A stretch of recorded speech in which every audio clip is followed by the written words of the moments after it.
And welcome to our last virtual session. Actually, I take that back because we're going to offer a second virtual session in July, but this is the last full session committee hearing that will be virtual. And um, what I appreciate so much is we have been able to bring in so many great speakers to teach us about what the landscape looks like in Oregon, and some speakers that have come and been able to speak to what it looks like in other states and nationwide, um, assisting with our data collection and really helping us now land firmly in what the recommendations are that we're going to be proposing to move forward. And so we survey the committee, and we heard that it would be really helpful to bring Jeff Sidoli in. And so I'm so honored to have him here with us today. And we've had a couple conversations, and I just want to introduce him. And he's a national trainer on this topic area. He's really focused on screening and assessment and treatment of children and youth who have initiated and been impacted by sexual harm. More recently, he's been focusing on, as a clinician, applying trauma-focused cognitive behavioral therapy for children with problematic sexual behavior. He's a consultant, trainer, advocate, just all-around expert in this domain. And we're going to turn it over to Jeff to share a little bit more about him and the goals for today, to address some of the, lingering things that we've been talking about as a committee. Thank you for that. Every time I hear that, I know more and more how my obituary is going to sound. So yeah, as you know, as Dr. Carly said, yes, I have been doing this a while, and I only say that not to be like, wow, look at me, I've been doing this since 1989, which is about 36 years. It's not like, don't be impressed with that. That just means I probably made more mistakes than anyone else on this call. And my goal is to talk to you about what I've learned from them, and I've learned from some really great people over the years. And so I started doing this work when it was kind of demonstrative period of time. We didn't know what we were doing. We stole from adult work, which was stole from adult substance abuse work. None of it worked. And then we've learned a lot over the years. And I'm hoping I will relay that with you today. So yeah, so again, my name is Jeff Sidoli. I do a couple different things. Part-time, I work for National Children's Alliance, which is the governing body for CACs. I used to be the coordinator at the Mental Health Institute, but now I just do training only for them, which is what I really love to do. I have a caseload of kids. I see at my local CAC that I was the founding director and was the executive director for 10 years. So I still see kids. So I'm not just training on how to work with kids, I still work with them. And so I'm applying it day to day. So I hope I can use, again, those experiences.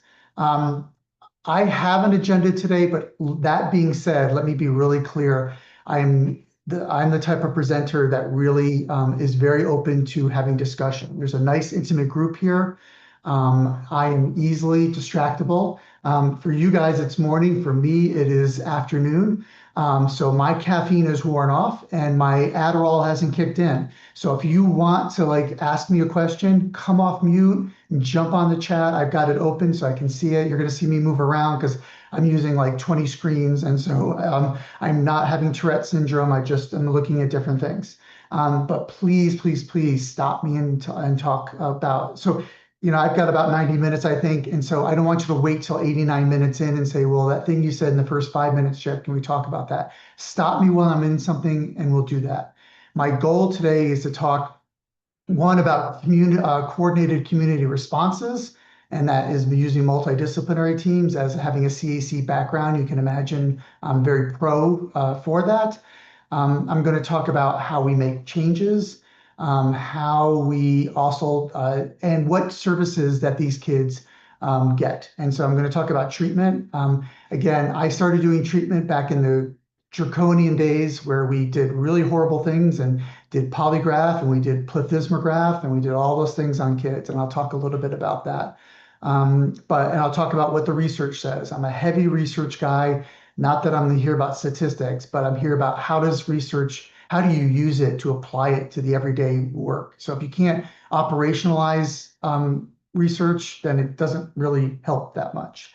And I'll talk a little bit about that too. But please, please, please stop me or ask questions as we go along. I do have a ton of stuff, but really, it's really about what getting your guys' needs met. So I really want to make sure I focus on that. Just real quick, I'm coming to you from Western North Carolina. This is where I live in Weaverville, North Carolina. If you really want to know where that is, think Hurricane Helene. So yes, I was one of the people without water and power and for months. And so it looked a lot different than this picture here. So given all that, we have learned about, I will talk about resiliency today, and I've experienced it personally in a lot of different ways. So you guys are doing incredible work in Oregon. I'm really impressed. When I heard about it a year ago, I'm like, this sounds great. And I work with different states around the country, different MDTs, chapter directors, different things. But I've learned a lot about change over the process and what does that look like. And one of the things I've learned is I always ask people to think about a situation you're in, you're thinking about change. It could be the current change you're trying to do in Oregon. It could be a personal change you're trying to make. It could be you're trying to eat better or whatever that might be, or for me, try to stay off my phone as much. That is one of my goals, is not to be on my phone as much. So how do I do things? So change has to stop. So I always talk about, if you're going to do something new, folks, you've got to figure out what you're going to stop doing first. If you weren't doing certain things, change would be a lot easier. So I use the example of the phone with me. I stopped putting my phone next to my bedside table. So that in the morning, the first thing I reach for is my phone.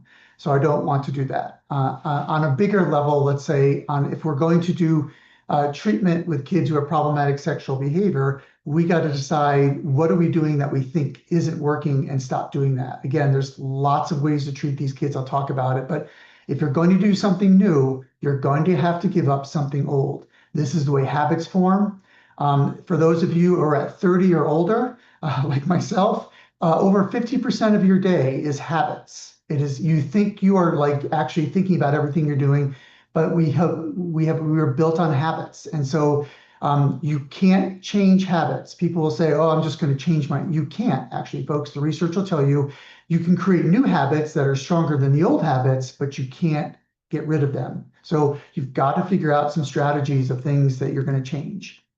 So what are you going to do new? So as you guys think about what you're doing with kids today, and with problematic sexual behavior, what do you want to do new? What is something that we need to bring in? Resources, information, education. What does that look like? And how does that look like when we actually, again, operationalize it? What does it look like? What's it going to be? Boots on the ground type of approach. And then what are you already doing that's working? Because you guys are probably doing a lot of things that are working. This is kind of like that strengths-based approach.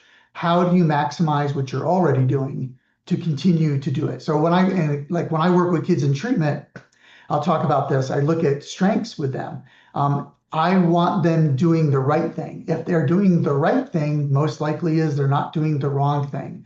And the same with you guys, and same with how we practice. What am I doing really well? How can I replicate what I'm doing really well, especially in the areas that I want to do better or that I'm not doing so well in? So how does that look? So I always talk about any group I work with, whether it's an individual, whether it's an agency, or whether it's something like a state on that size, is you have to go through this process. You have to stop doing certain things. You have to start doing newer things.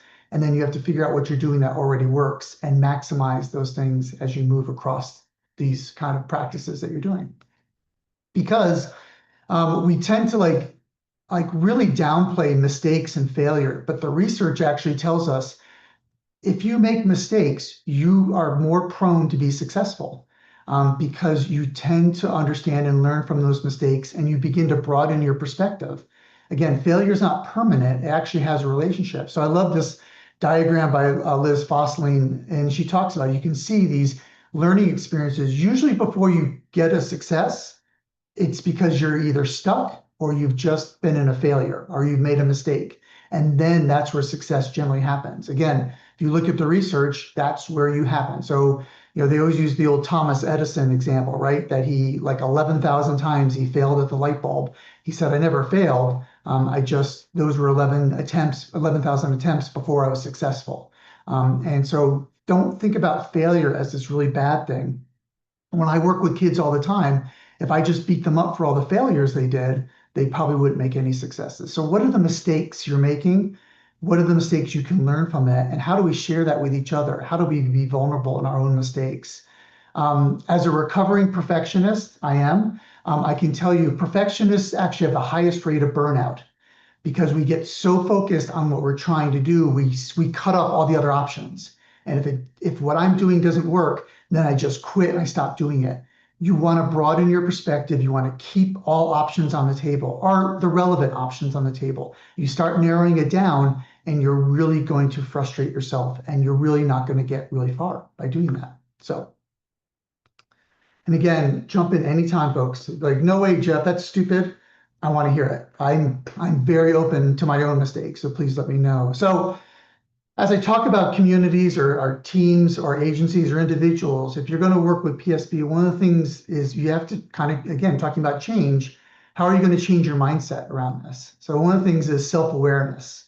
Folks will be like, I'm really self-aware. I love when someone tells me they're objective, because I have to chuckle a little bit, folks. There's no such thing as objectivity. That's the seduction of subjectivity. We want to believe that. It's not whether you're subjective or not.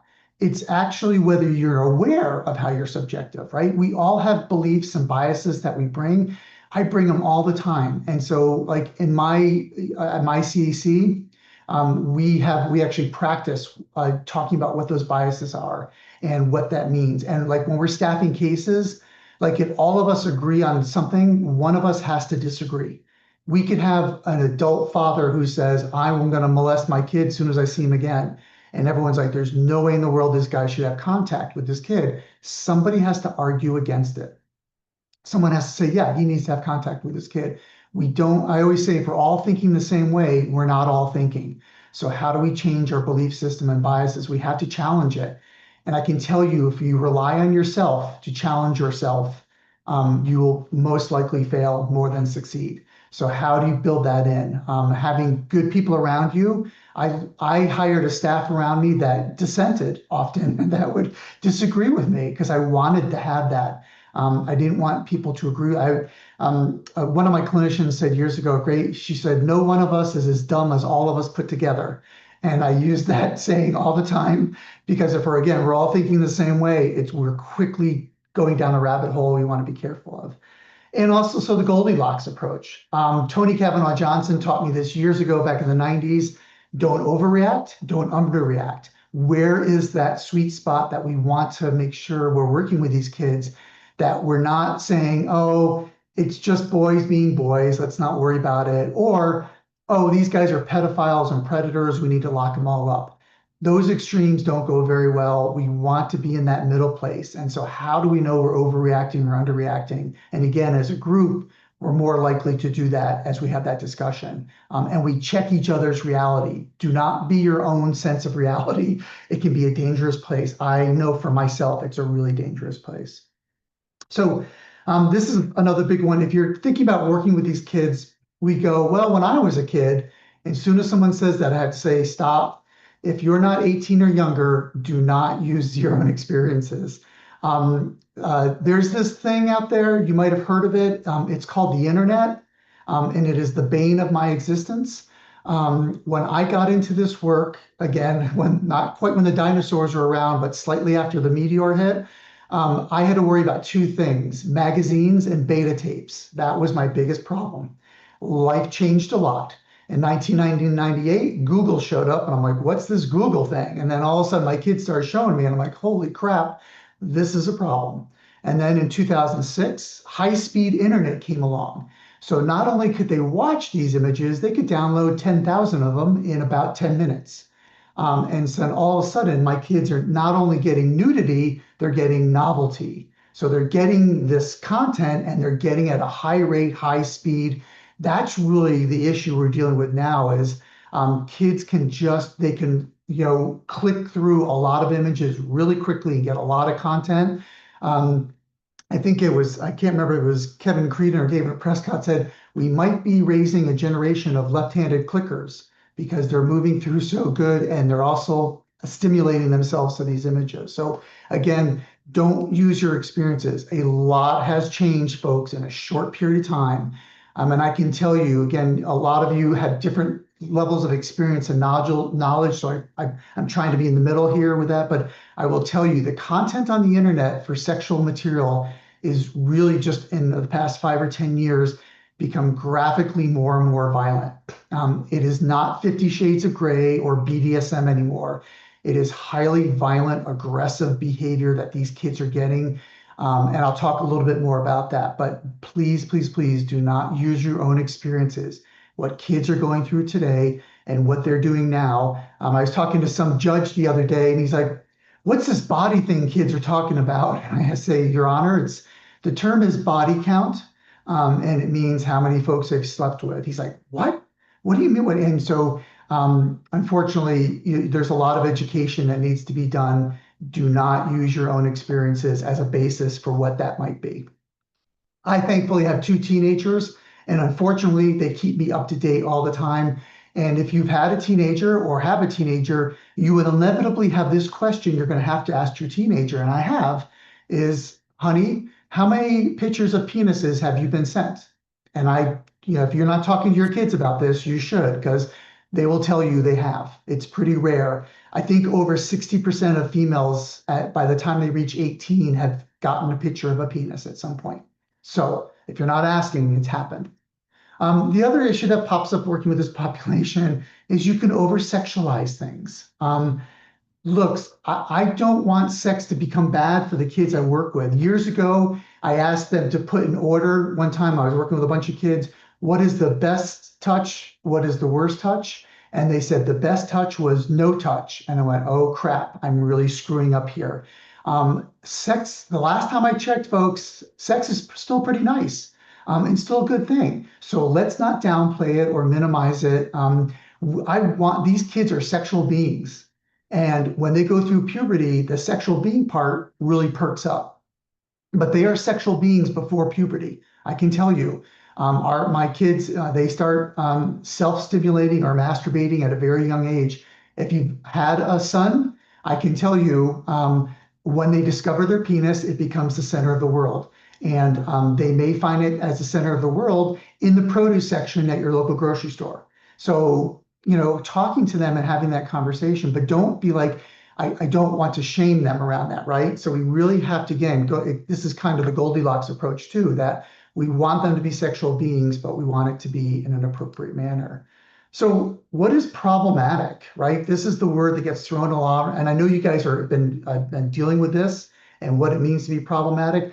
I'm not really sure. And I'll be telling you, I'm actually advocating for a different term. I do not like problematic sexual behavior anymore. And unfortunately, it's the most common term because we're combining problematic and sex together. And I don't want kids to be forming those. So really, I'll talk a little bit more about that, but I really, and I appreciate you guys are looking at that too. I really want to look at, I tend to talk about, I work with kids with sexualized behaviors, and I don't put an adjective or adverb. I much rather use nouns and verbs than adjective and adverbs. Going back to bias, what is significant to you may not be significant to me. What is concerning to you may not be concerning to me, and vice versa. So when we talk about things like normative, these are things that, these are developmentally normative, and we'll talk a little bit about that, and that kids have familiarity that, we know when kids are doing things at a different age, we want to compare that. So, but when they're doing things we want them to do, if they're touching themselves in private in their own room, I want to encourage that. And again, a healthy manner. So encouraging and monitoring that behavior is really important. Talking to kids about sex. I don't know about you guys. I have so many parents and friends of mine that work with me, and they'll come to me and they'll say, "Jeff, when should I talk to my kid about sex?" And I always say, before they come and talk to you, because at that point, someone's already talked to them, and now it's too late. They have an image or knowledge or something in their head, and you may have to undo the problematic piece to help them with the normal, healthy piece. When it gets concerning, these are places where we intervene. We address it in some way. We may put up some type of response around the behavior, ask them to do something, and then we monitor it again and reassess whether that works or not. If the child responds to that intervention, then it may be, again, these behaviors are fluid. It may move in more to a normative. If it doesn't, then we start looking at this kind of harmful, that they're continuing to do it over and over again, even with our interventions or our monitoring or our discussions with them. And that might even mean an assessment or a treatment that they continue to do it. These are exploitive behaviors. They cause physical harm or they cause emotional harm. So these are definitely areas we want to pay attention to. But even this, folks, is still hard to follow. I will tell you, there is no easy way to do it. And I will often say it's not necessarily the sexual behavior, it's the dynamics around the behavior. We have to figure that piece out. Again, we don't want them to be over vigilant or hyper vigilant about their own sexual behaviors. So I really, in treatment, this is kind of my approach, and this is regardless of age range. This is kind of my approach. So this is that test, and remember your GREs or your MCATs, whatever you might have taken. One of these words is different than the other. Would anyone want to take a chance at guessing which one of these words is different than the other three? And I know it's a setup every time the speaker asks you to do something like that. But remember what I talked about mistakes. It's okay. This is a safe place for mistakes. I promise you. No shaming.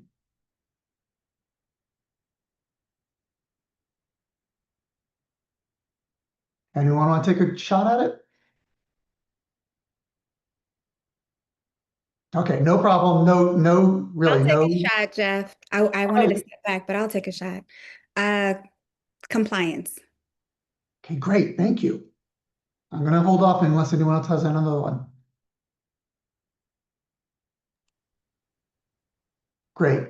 Thank you, Doug. Oh, consent. Thank you, Debbie. Consent. Got a couple consents. Great. Okay, and the winner is consent. Yes. So here's the issue. Um, I will cooperate with things my boss tells me to do. I really don't like doing them, right? I have usually all my work goals are developed by my boss, not me. And I'm told what to do. And I go along with them because I don't want to get fired and I like getting paid and I have to send my kids to college. That is not consent. And neither is cooperation or compliance. The coercion is really easy, right? Do this or you're going to get hurt. Do this or really bad things are going to happen to you. Do this because I put a weapon to you or something like that, which that happens, unfortunately, even with kids. Cooperation and compliance are more about, I'm going to go along with this because I don't want something bad to happen to me, or I do want something good to happen to me. Consent is getting permission, regardless of what the outcome is. I agree to do this and I want to do this. I have information, I have knowledge. I can at any time stop doing this or back off of it. So I will tell you with the kids I work, this is the gray area. And I work with adults too. This is the gray area. This is the really difficult area because I've had kids where they gave their sister their dessert every night at dinner. And the agreement is if I give you a dessert, you'll let me touch you later. So that's not like threats or violence, but it's like that's like she cooperated with it because she got something out of it. She didn't have the emotional or developmental capacity to understand that she was being taken advantage of. So, but she said yes, right? So compliance and cooperation is that yes, but statement. So again, it's not necessarily what's going on, it's the dynamic around it. And we really need to assess that dynamic to try to understand if this is a good or bad thing, basically, for that situation. So thanks everyone for playing along. I appreciate that. So ATSA came out with this recent study, and I sit on ATSA's Child and Adolescent Committee, and so I was fortunate enough to be part of this process of developing these for young children. So this talks about, again, I'm not going to read these out. You can read as you go. These are, again, talking about, again, violating cultural norms, violating developmental stages, or going outside of normative stages, the frequency of the behavior, and that can be really, again, this can be really subjective and biased. So I had a clinician not that long ago call me up and said, Jeff, I got a kid who has concerning masturbation or excessive masturbation. And I asked her, I said, so how many times is this child masturbating? And she said, one time a month. And I went through my standard questions. Yeah, I see Justine, your head going, but I went through I said, okay, is he doing it that it causes physical harm? Does he need medical? Nope. Is he doing it in public? Is he doing it to make people uncomfortable? So I had this like standard kind of question. Nope, nope, nope, nope. He was in the bathroom. He was masturbating. Mom walked in on him. He was doing it in private. He always cleaned. He said, I do it here, Mom, about one time a month, and I always clean up, and you never knew because I kept it private. So at that point, when the therapist said this was concerning, I knew much more about the therapist's sexual normative behaviors than I did the clients at that point, right? So frequency really kind of depends, right? I had kids who masturbate multiple times a day and still get good grades, still participate in extracurricular activities, sports, have friends, do everything. I have kids who do it one time a month, but it causes physical harm that they need medical attention. So again, this is all about the dynamics. So be really careful about that. So again, so how much of a preoccupation again is this coming? Is it getting in the way of things that they normally do or would or typically do in their day to day? So paying attention to all that. And again, how do they respond to intervention on that? So I know you guys are kind of struggling with this name thing, and I'm not going to get into it too much, but really the left side is about labeling and shaming. The right side is about labeling behaviors and identifying using first person language. And you'll hear me throughout today. I will talk about initiating behaviors. I will talk about initiating child and impacted child. Those are the terms I use. I really hate the term perp and offender. They're pejorative. And again, there's a lot of judgment behind it, and we just need to be careful about that. So real simple here, folks.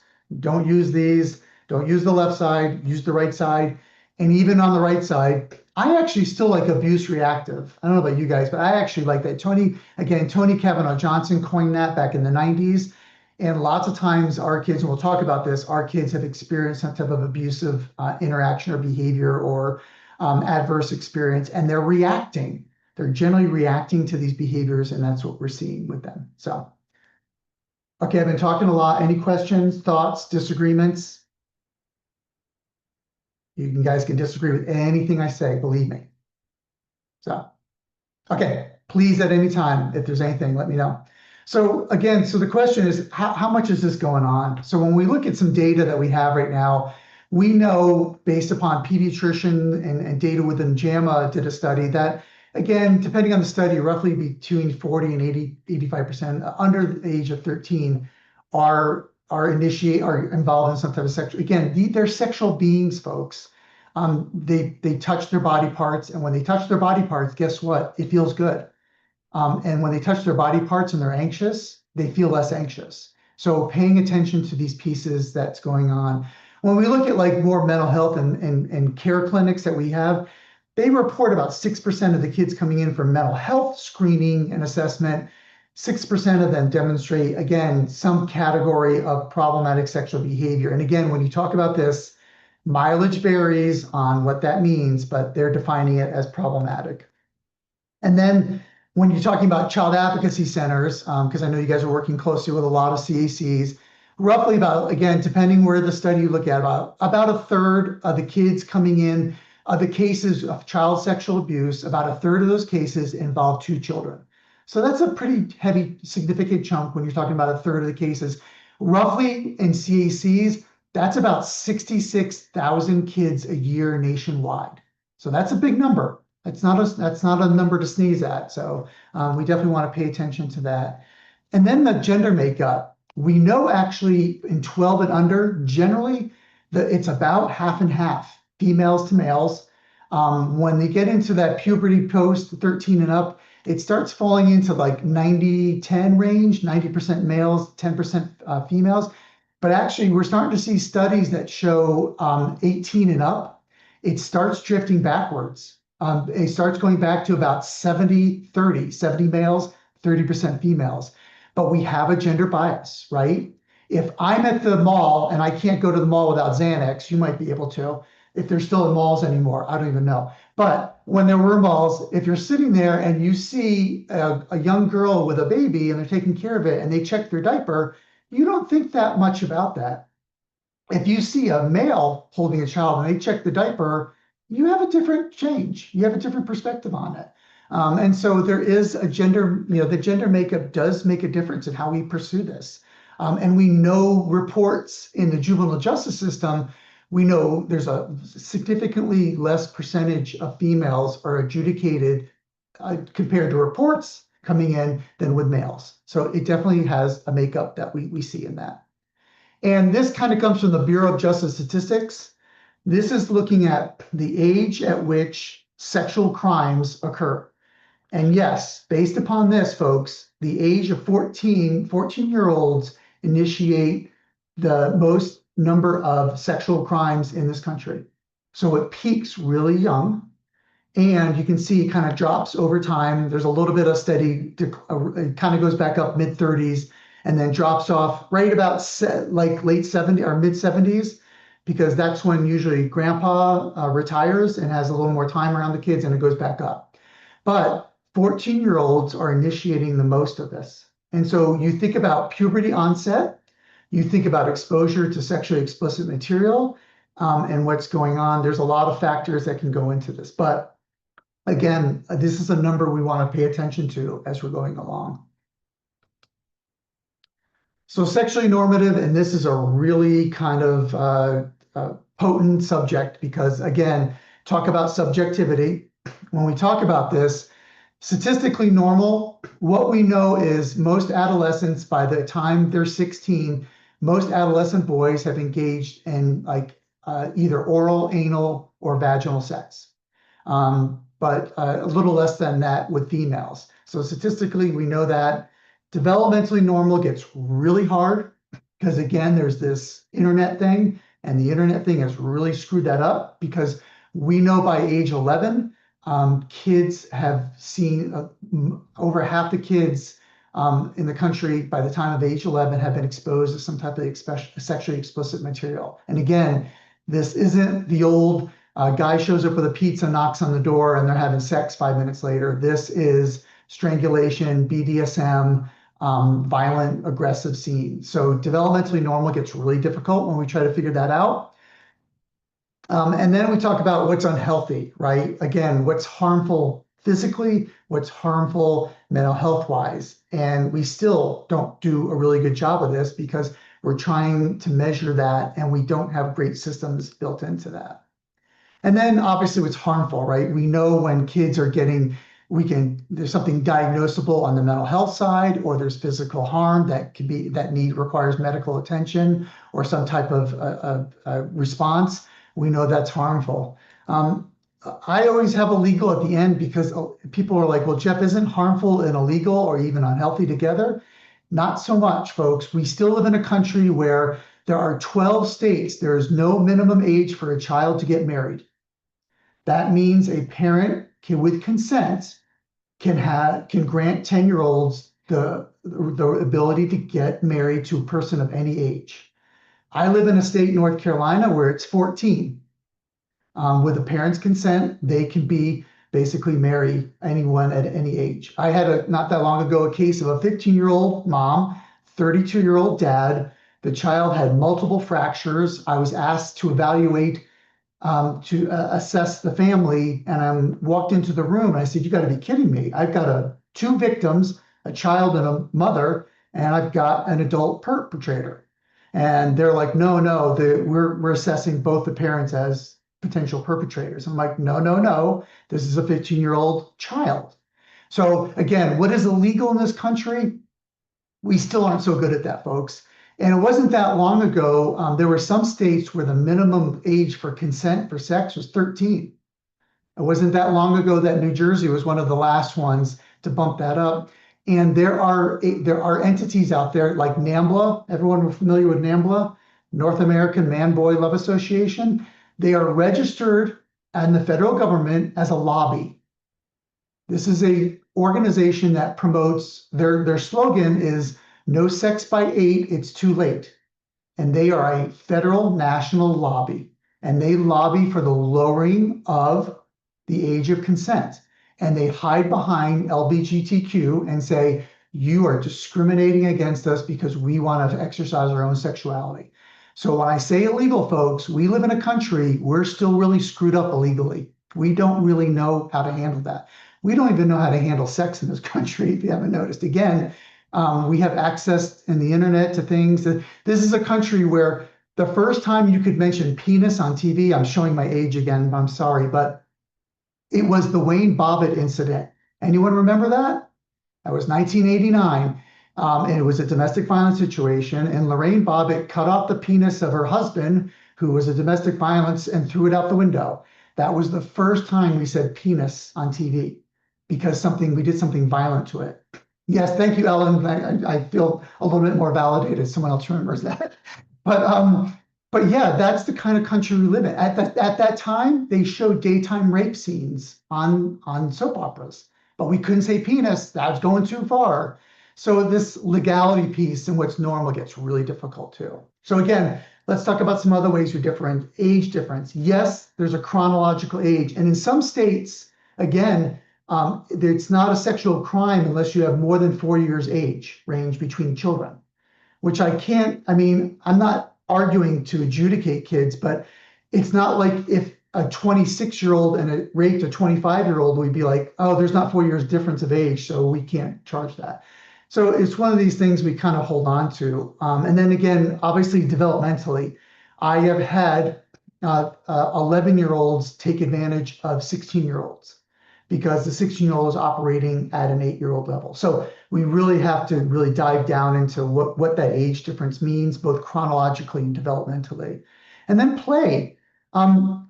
Look, we know it's not okay for adults and children to engage in sexual acts, right? That's pretty clear. It's across the line. But kids engage in sexual play, right? They play doctor.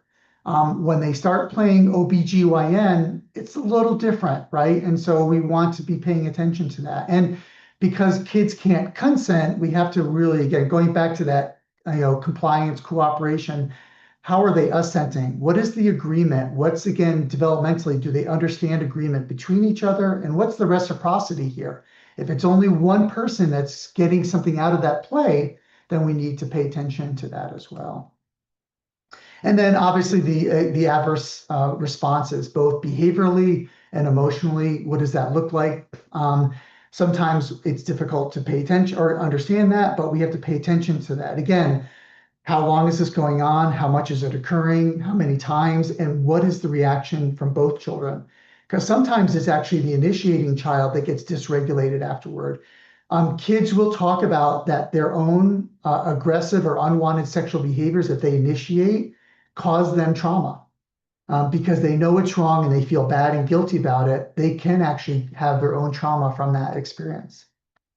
And then again, I talked about environmental, but the technology piece, which drives me crazy, but it is one of those things. What is being influenced? What are the social influences? And this goes a lot to going on home. When I first got into this work years ago, I did in-home therapy, actually. And let me tell you, when you go into someone's house, you learn a lot about them and what's going on. I cannot tell you how many times, I can't even count how many times I had to explain to parents that the first time their child saw a sexual act, it was a videotape that the parents had taken, either of the parents or their boyfriend or whatever, the stepfather, the child had seen a videotape of it. Just within the past 8 months, I had to show, the parent wanted to see it. It was on the child's phone. The child had videotaped his parents having sex while they were having sex on their phone, and he was using that material to masturbate to. And I had explained that to the parent. Those are fun conversations in therapy, let me tell you. But a lot of these kids are seeing things at home. And again, what people do sexually, this is no judgment, folks. As long as you're consenting adults, I don't care what you're doing. But let me tell you, it's not like Baskin Robbins where there's 31 flavors. What people like to do sexually, there is a vast, broad range of what people want to do, and kids are being exposed to it at home. So we need to be really clear about what that. And so when I do a lot of treatment, I will tell you, I actually explore the parents or the caregivers. I talked to them about their own sexual behaviors, what their development was and what they're involved in. And I can tell you that it's a difficult conversation, but I learn a lot, and it really helps me in the process of working with families. So that being said, so when I get these kids coming in, this is kind of my approach, right? When I look at, and again, this is again, the research will back this up, that when we see these problematic behaviors, and again, I don't know about you, but I rarely see a kid that comes in just for sexual behaviors. They have something going on at home, they something academically, there's a conflict issue, they may have other delinquency issues, they may be self-harming, there's some other type of dysregulation. So really, we know now it's not just in CACs, we see about the same rate that we see in the general public, and that is around 70 to 80% of kids with problematic sexual behavior have some type of trauma incident in their past. So there is actually the majority of these kids are coming in with some type of adverse or trauma experience going back at some point in their life. And that looks very different, right? It can be anything from moral injury to generational trauma. There's lots of different, but some type of measurable trauma. And if you're going to do something to another person that hurts or harms them or makes them uncomfortable, you have attachment issues, folks. The way you connect with people, the way you interact with people and engage with people, and that ranges. I have a kid right now I'm treating. He is really disengaged. Like he is not dysregulated. He is overregulated. He has no connection to anybody, and that allows him. And he doesn't. The classic line is he does not feel pain, so it really doesn't hurt, doesn't affect him to give pain. So, but that attachment piece is really, really connected to what we see. And again, CDC studies has actually shown us that there's high rates of attachment from neglect, physical abuse, verbal abuse in these kids. So we really need to pay attention. And again, I don't need to tell this group about neuroscience and the issue around self-regulation. Brian Allen has done several studies where he's shown that self-regulation is one of the most contributing factors of what we should be focusing on treatment. How these kids regulate themselves emotionally, physically or behaviorally, and then cognitively are really, really important. And that goes into the social cues. I don't know, again, the kids I see, they look at someone's facial expression and they'll tell me what they see. I never see the same thing. And they usually see like two or three things. They have a very limited capacity to understand what nonverbal cues are in people. So I talk about this all too. So really, if we want to approach this, what kind of lens? What do you want to look at this? So I use the term perpetrator for effect here because when we look at kids as perpetrators, again, in that kind of pejorative attempt, how we look at it. And then the trauma approach, looking at like the PTSD diagnosis. This is coming straight out of there. So lots of times people will tell me these kids are deceptive, they lie, that's the way their demeanor is. But if you look at the diagnosis for PTSD, what it says is that these kids have an inability to recall important events. So are they lying or they don't have a memory of it? It could be both, or it could be one of them. It just depends on the lens and your ability to assess this and figure that out. Again, they're unmotivated and lazy. They don't want to do anything. Well, the kids I work with, they have a diminished interest and capacity to participate. The trauma kids, they just don't want to involve. Anyone doing TFCBT and have a tough time motivating that kid? That's me. And so what am I looking at? Again, cold and uncaring, they don't care about others. Well, kids with PTSD are detached and estranged from others. And again, they act like they don't care about they can give a rat's you know what about what they did. Well, kids with trauma, they have a foresight shorten of the future. They don't see themselves living very long.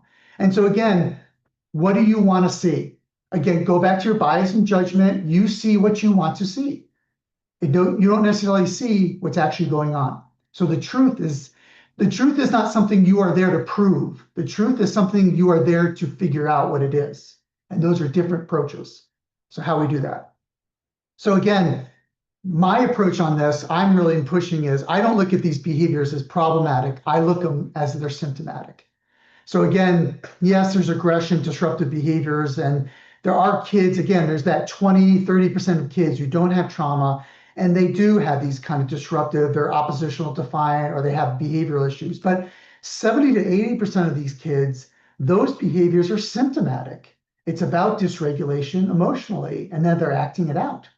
And again, in that paper, like the guides that came out with ads that we were working on in 2023, we made it really specific. We wanted to say that if you don't intervene and address this trauma, we know the research says long-term issues are you're going to see delinquency issues, academic issues, poor adjustment issues, overall problematic behaviors in these kids. So again, is it symptomatic or problematic? Problematic approaching it that way tends to focus on what's wrong with them. Symptomatic focus on what happened to them. And so we want to pay attention to which approach we want to focus on. So, and again, if you're working with kids and you're not working with families, I'm going to say you're not working with kids. Sorry, I'm a little biased on that. But so what families tell us when we ask them, because we should be asking them, what they say about, look, what's helpful is help us create hope for the future, right? We want to instill hope and know that things are going to get better. They don't want to be coerced into, if someone is coming to me for treatment because they did something to someone they didn't want those things to happen to, and then in treatment, I make people do things that they don't want to do, isn't that the same dynamic I'm trying to get them to stop doing? What I'm saying is I have power. I have privilege. I'm a white, educated male. And if you have the right type of power, it's okay. If you have the wrong type of power, now it's problematic. And so what are we modeling and what are we telling folks? We want to be really careful about that. Again, we want to let people know what's happening, and we're going to work with them, not on them. We're going to collaborate together, and this is going to be a partnership. Telling people, again, without guidance or explanation, what to do. I don't know about you, but when I'm told what to do, and I'm oppositional by nature, my mother will validate that my whole life. But we are generally oppositional to being told what to do rather than when we're worked with. Again, they want education. They want resources. I had a family in Monday, brand new to the system. I was the 10th therapist that this kid's seen.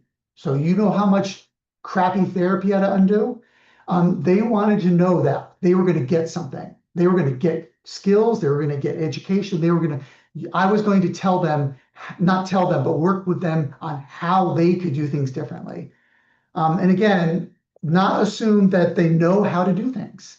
I always say to parents all the time, there's no manual for parenting. And if there was a manual, this stuff would not be in the manual, just wouldn't be.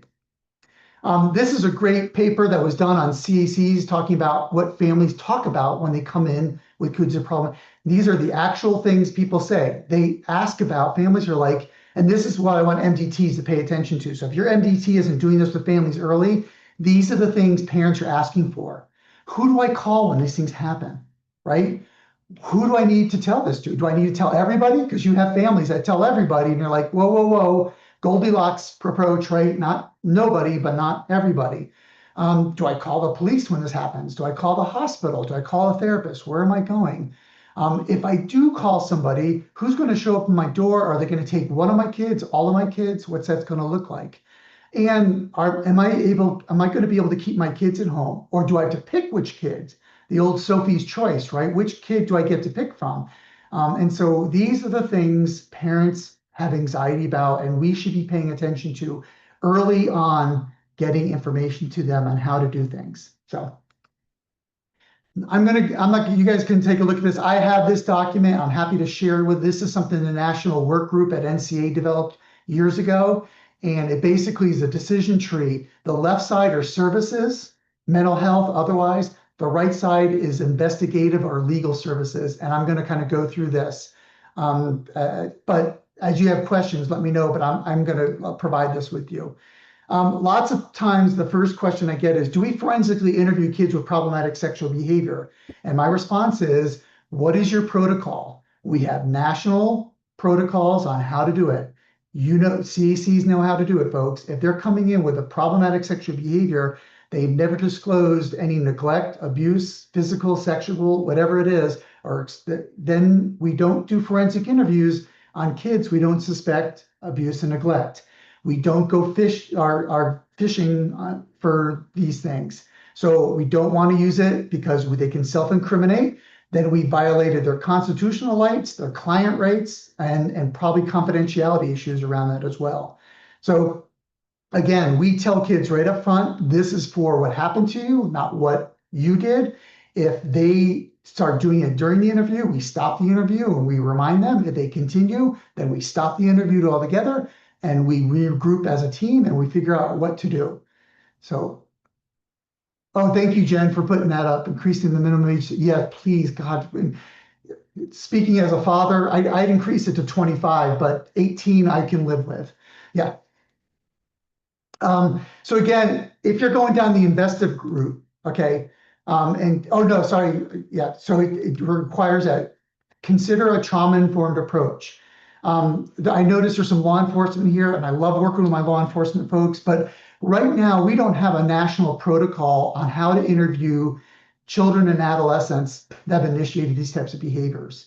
We have some for adults, but developmentally, we don't have a trauma-informed approach of how to interview these kids. I train a lot, and I just was doing training in Maryland last week with law enforcement on how to interview kids around these behaviors, how do you elicit accurate, because the research says kids give false confessions at a much higher rate than adults because they just want to get out of the room and give adults what they want to hear so they can get out of there because again, they're not thinking about the future because their brains aren't wired to think about the future.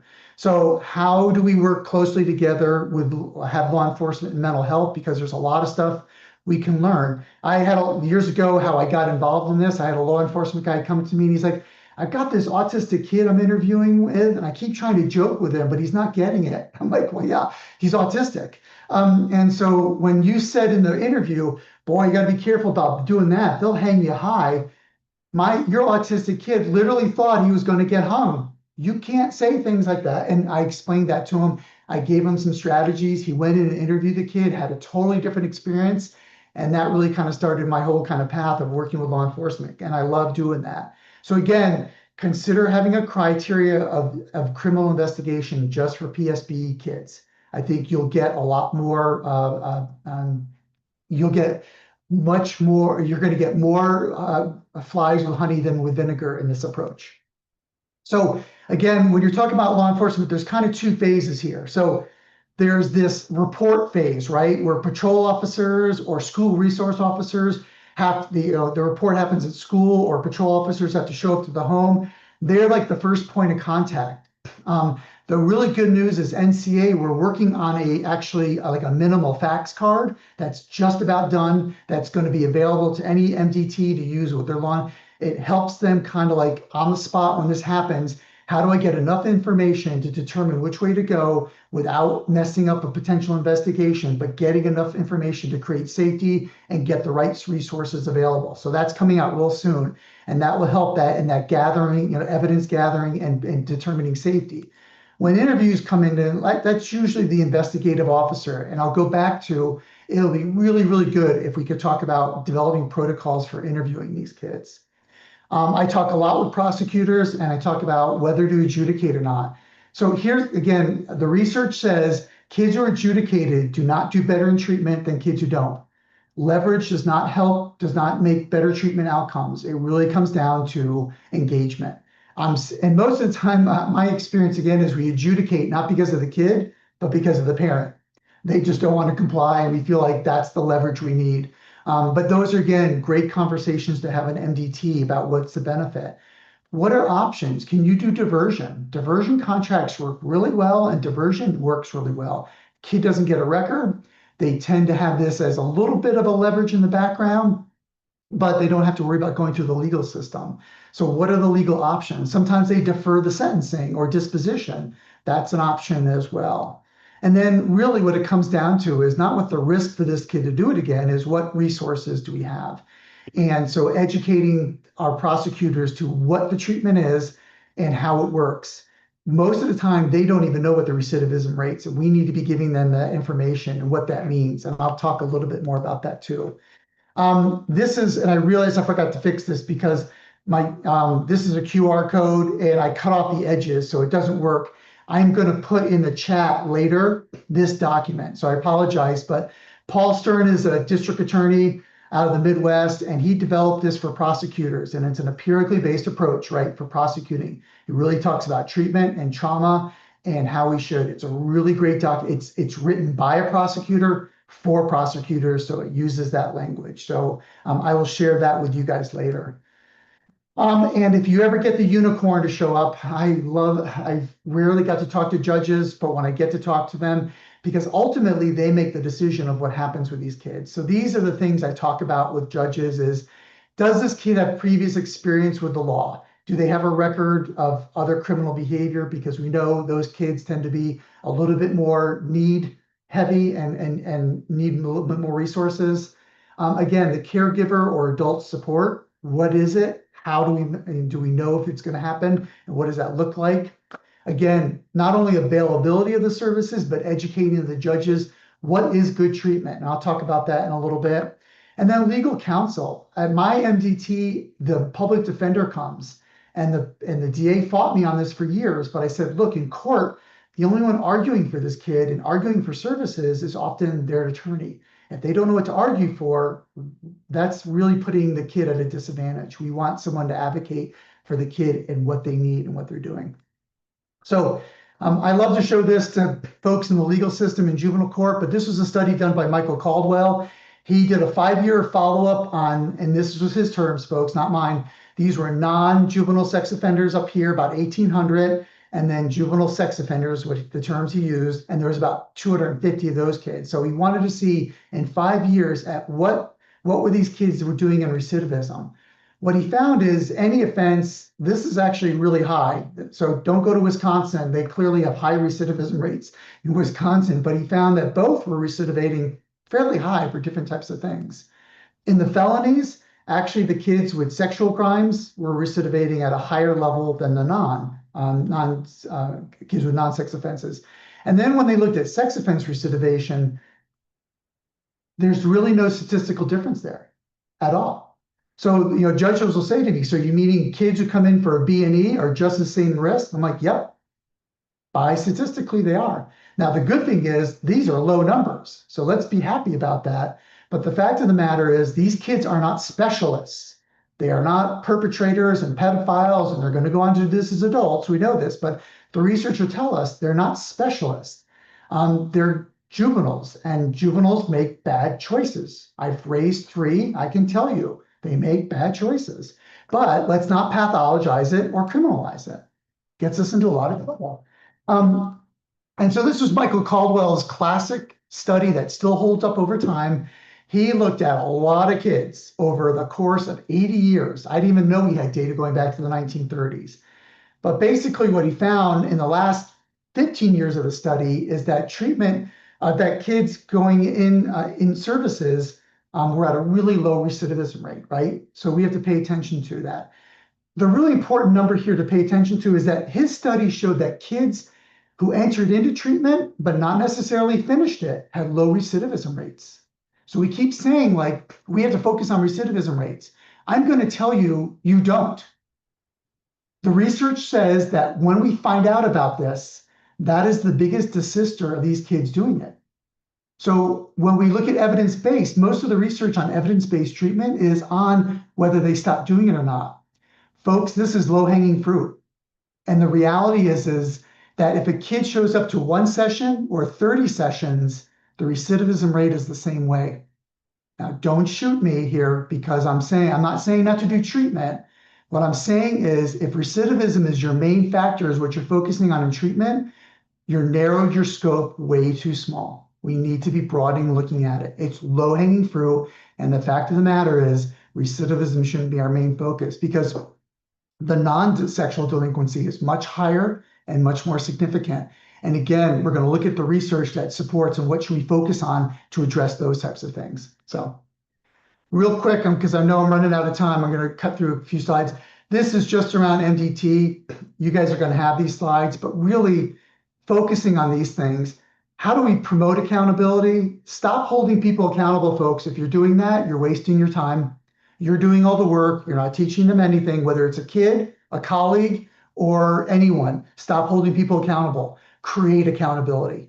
Because when you're gone, it stays. If you're holding people accountable, once you're gone, So is the accountability. So how do we do that as a group? So how do we manage conflict? How do we communicate? What are the mutual goals that we have? How do we share discipline knowledge and not judge discipline knowledge, right? We need to work together to better. And most importantly, how do we take care of each other? We're doing really, really hard work, really hard work. And you cannot walk through water and not get wet. We are all dealing with the fallout from it. So we need to support each other much better. So treatment, let's jump into what treatment is. And here's the thing, folks.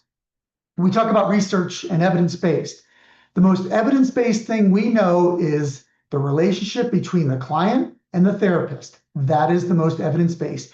TFCBT is our kind of golden model because it has 22 studies, which is great, okay? Don't get me wrong. The research around the relationship between the client and the therapist, there's over 1,600 studies. And when we ask clients what makes us better, you can see down here in this third bullet point, 54 to 87% say it's about my relationship with my therapist. Only 7 to 15 tell us it's the model that we use. Is it important to use a good model? Totally agree. But I can tell you from doing this work for a long time, there's a way bigger difference between good and bad therapists than good and bad models. I have seen some really, no offense, folks, I've seen some really bad therapists. There's some not great models, but I've never seen many models hurt kids. I sit on 2 ethics boards. I can tell you, I sit on the ethics boards, and people really do some dumb, mean, and harmful things to clients. So we shouldn't be monitoring. Yes, we need to monitor treatment models. We should be focusing more on treatment providers and how we develop better treatment providers. I do a lot of consultation and supervision, and that's a thing I focus on the most. So some of the things we get confused on is like confidence. I want to have confidence as a therapist. I want to do better as confidence. So folks, confidence is not correlated with accuracy, with doing better in treatment, both the accuracy in diagnosis and treatment. In fact, you can see as confidence goes up, accuracy starts to go down. So when someone tells me, oh, someone says a raised hand. Yeah, thanks you, Kristen. Go ahead. Thanks, Jeff. Sorry to interrupt you. No. I had a question on your last slide about treatment, and you were talking about therapists there. So I actually went to your website and was looking just at some of what you've done here, and you have that you developed the task treatment model, which is treatment alternatives for sexualized kids. Can you tell us a little bit about what that is? Yeah, if you give me a moment, I'll get to you to the points that I address actually in that model. And so, Oh, okay. Thanks. Sorry yeah, for the no, and that I did not make up that name, by the way. Again, this is my boss's. I complied. I would have, and I made that name up like 20 years ago, so I apologize for that too. But yes, absolutely, Kristen, we're going to get to that. I appreciate that. So again, confidence is important, but keep it in perspective. You want confidence and competence to grow at the same level. If you have a lot of confidence and not a lot of competence, that's what Adam Grant calls Mount Stupid. Okay, we don't want to be on Mount Stupid. I don't want to think I know a lot, but I don't. And so what about competency? Well, Wallfish did this great study. He asked about 1,000 clinicians, like, I want you to rate yourself. How good are you? On average, therapists put themselves in the 80th percentile. Any statisticians in the group here? Because I'm not, but I'm pretty sure this can't happen. That's just not statistically possible, folks. We ain't that good. Sorry about the bad grammar. One clinician rated themselves in the bottom 50th percentile. I can tell you on any given week, half the time I probably suck. Okay, so you've got to be below 50, folks. I'm sorry, we're just not that good. And again, on average, clinicians believe 77% of their clients got better. If you want the data that disproves that, I'm happy to share that with you too. This is where confidence and competence get in trouble. And again, you guys can read it, but one lowly clinician believed that only 25% of the clients got. I want to meet this person, please, because this is a person who's in touch with themselves. I want to know how they do that. So again, just paying attention. So the other things, clinicians, so there's 3 things we're not good at, clinicians. Don't throw rocks at me. Okay, the first one we're bad at is telling when our clients are getting good. The second one is telling when our clients are getting bad. These are things we really suck at. The only thing we suck at worse, and human beings, okay, not therapists, everyone here, human beings, we are not good at listening. We think we are, and here's the research, folks, so buckle up. So of what we hear, I'm going to get to what we hear. Of what we hear, we comprehend 25%. So a quarter. So that guy who said put himself in the quarter, that guy is the only accurate person out of 1,000 clinicians. Okay. When we do hear things, how much do we hear? The research says you forget 50% in the first 2 minutes. So I've wasted my day here. You're not even remember half of what I said, right? By tomorrow, you're going to forget 80% of what I said. By next week, you're going to forget 97%, folks. We have to really try to listen. We think we're good at it. We suck. I know I keep saying suck a lot. Sorry. We are not good. We are not proficient at these things. We have to really try hard. So stop responding to people and start being curious of what they're saying. Ask questions, but wait till they're done talking. My best thing, one of my supervisors told me years ago, said, just shut up and listen. And that is the mantra I use all the time in there. I was doing it yesterday. I'm like, Jeff, shut up and listen, because you have to make yourself do it. So focus on listening points, not talking points. If you're thinking about what you're going to say, you're not listening. Folks, you're not listening. My kid tells me it every day, and they're right. I'm not listening. So again, let's get into some. So I'm just going to do this real quick. This is really about what the research, you want to focus on these. So if you're vetting people to assess kids, these are the dynamic areas you want to pay. This looks a lot like a good biopsychosocial evaluation. And it is. That's what this is. So some things that might be a little different is you definitely want to focus on resiliency and protective factors. I want to wrap my kids in resiliency and protective factors. What brings them in the door are risk factors. What gets them out the door is protective factors. And so I really want to focus on what are they doing well? What can they do well? And so Kevin Powell has a beautiful instrument for it, and I'm happy to share it. I'll put it in the chat.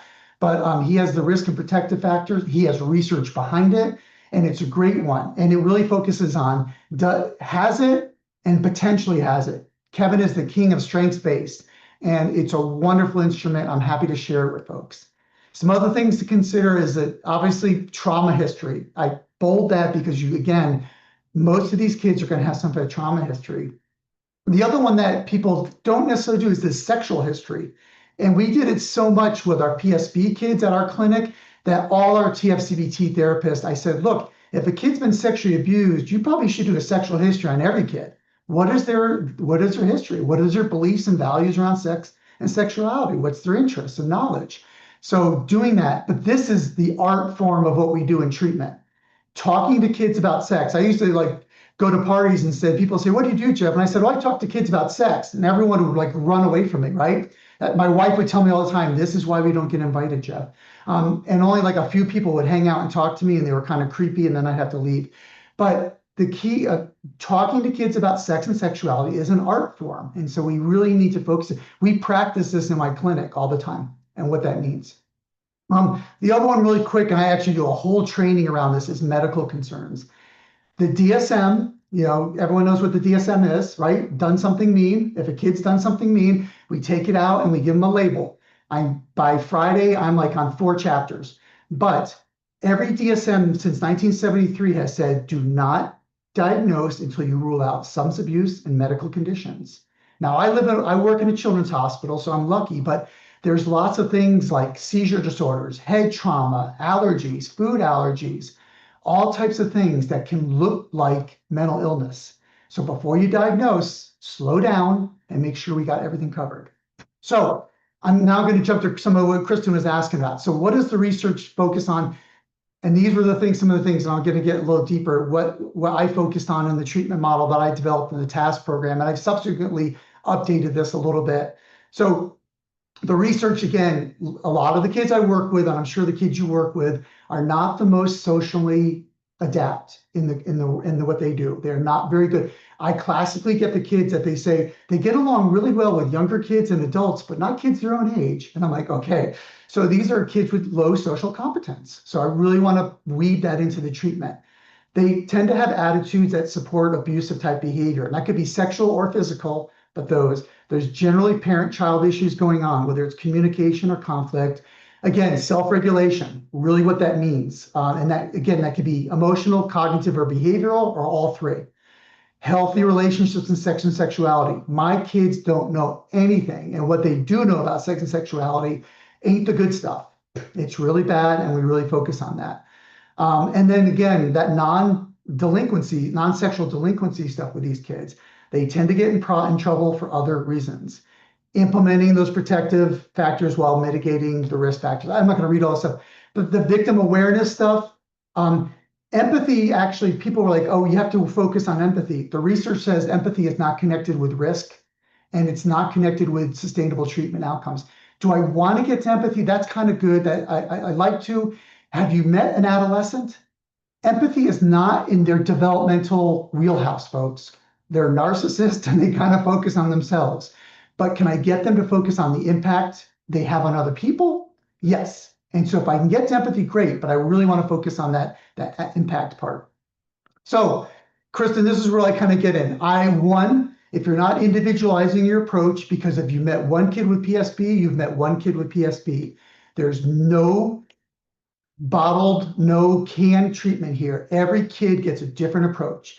I'll give you an example. I've got 2 kids I'm treating right now. One kid thinks that because he masturbated and he held his girlfriend's hand, she's going to get pregnant. He needs sex health. Yes. I have another kid I'm treating right now. He thinks that strangulation is foreplay. He needs sex health too. Am I going to put them in a group together and talk about sex health? No. Because I don't want my other kid finding out that strangulation happens during, right? I'm not want to cross-contaminate here or cross-pollinate either way. So I'm going to individualize the sex health for both of those kids, and they're going to look very different, but are they sex health? Yes. So again, individualizing that approach. I always put relationship-based because again, I come from the old school, and in the old days we were told, don't have relationships with these kids. They take advantage of relationships. That, like, Jeff, what are you going to do? And I'm like, well, yeah, but again, going back to the research, the relationship is what's going to make the biggest difference. Socio-ecological, you guys know, that's basically, the kid, the family, the neighborhood, the community, the school. We're focusing on all those areas that affect and impact that kid. I do group work. Old school group work was we have them sit around and talk about their offenses, right?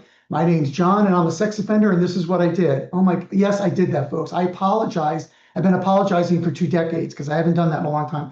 And we don't do that anymore, though. But can we talk about pro-social stuff? How to date, how to interact? Yes. So skill-based stuff, it's really important. Again, self-regulation, I talked about that.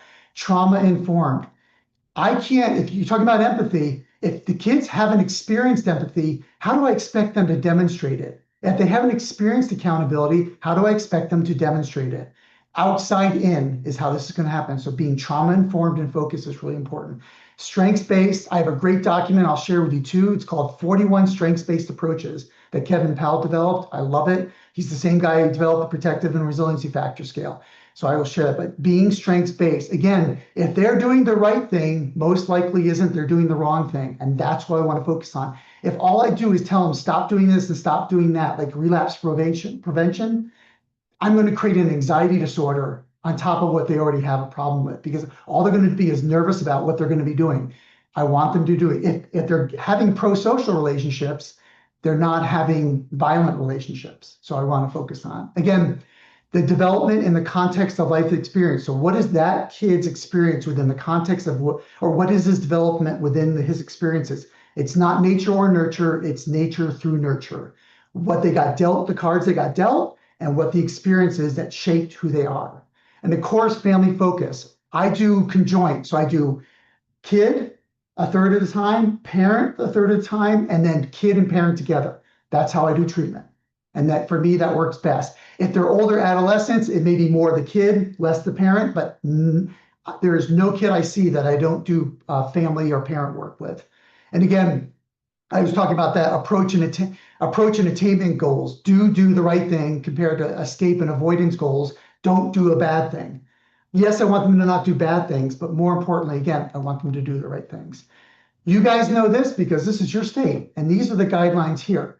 Not really different from the stuff I just talked about, what the research says. And again, I know a lot of folks at OASTON, and I presented at their annual conference. I think it's great, but the one thing you'll notice on this, and they mentioned the ADSA guidelines, and I'm going to click to those real quick because I sit on the adolescent committee and I help with the development of this. The way we developed this was, we're not sitting there and telling you, you need to use this treatment model. What we're telling you is, you see like the second to last one bullet point, what we're saying is tailor the approaches to the individual kid and factor in this menu of items. So what I'm doing with a kid is I am literally sculpting an individualized treatment plan. I know the menu. So actually, the way I always say this is, I know what the medicine is. My job is to dose the medicine. Every kid, right? We do like vaccine. We know all about vaccines, right? But medicine is dosed, right? Not everyone gets the same dosage.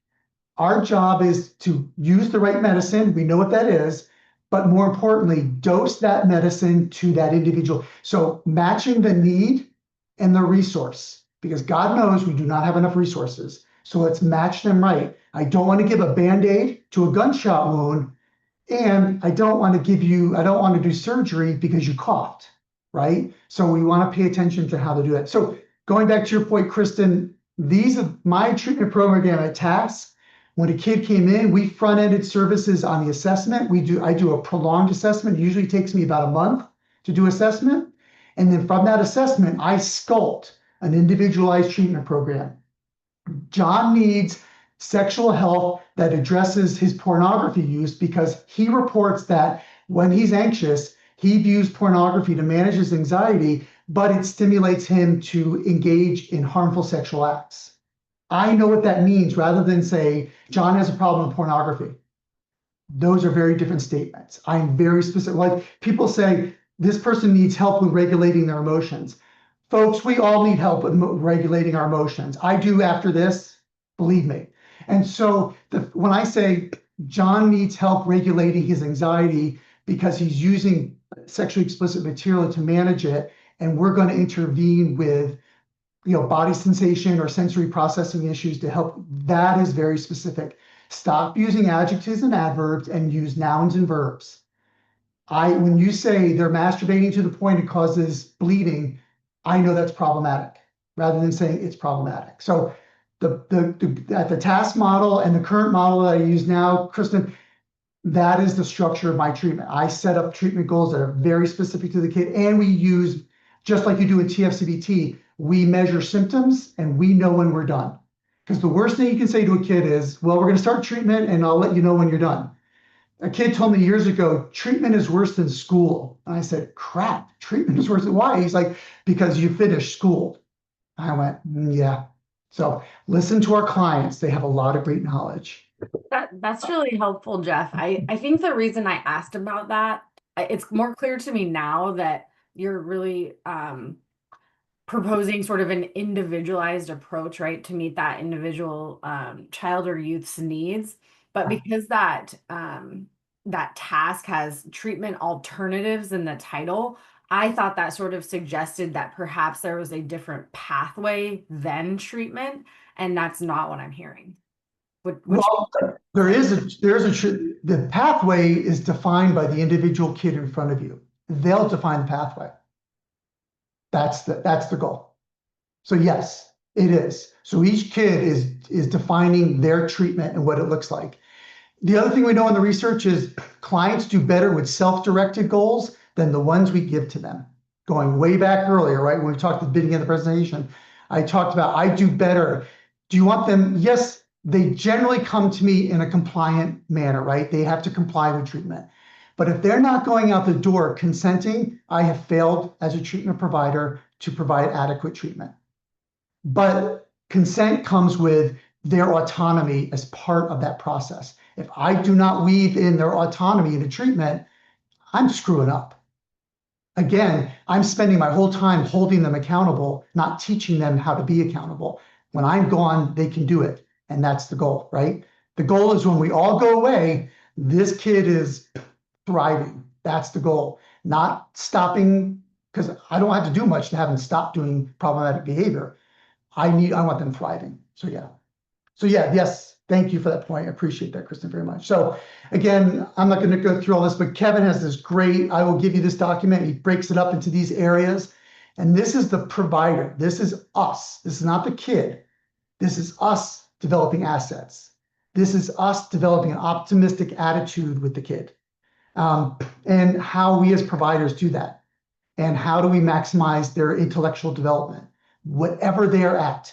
I don't care if they have a 75 IQ or a 135 IQ. How am I maximizing that kid's developmental acuity? So yeah. So how are we going to measure treatment? Yes, reducing risk is great, but you can see I put it at the bottom because it's low-hanging fruit. I don't even have to finish treatment to get a 90% effective rate in reducing recidivism. Not bad, huh? I'd love that for my other kids, right?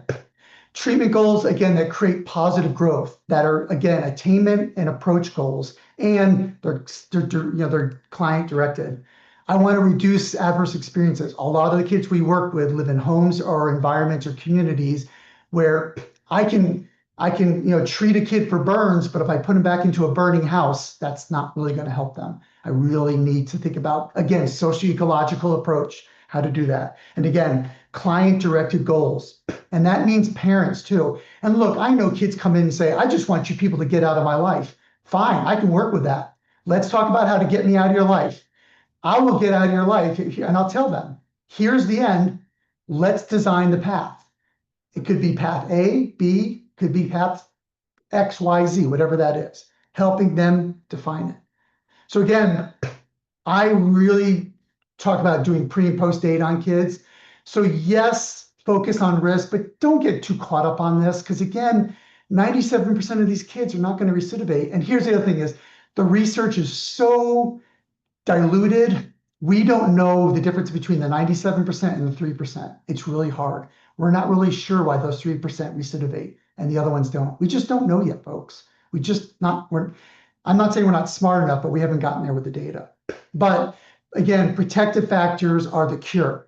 And what I tell parents, because parents tell me all the time, I didn't make this happen. I didn't cause this to happen. My go-to statement with parents is, you did not cause this to happen, but you are the cure that will keep it from happening again. I want to embody them and empower them, and I want to instill hope because they are. What I do in an hour in a therapy session, sorry folks, doesn't mean jack. What they do in their home, what they do in their school. So I've got to get it in vivo, and that's why I need a parent on board to do that. And so I also do feedback-informed treatment in all the treatment I do. Those of you who are familiar with it, basically that's getting feedback from the client on how well I'm doing.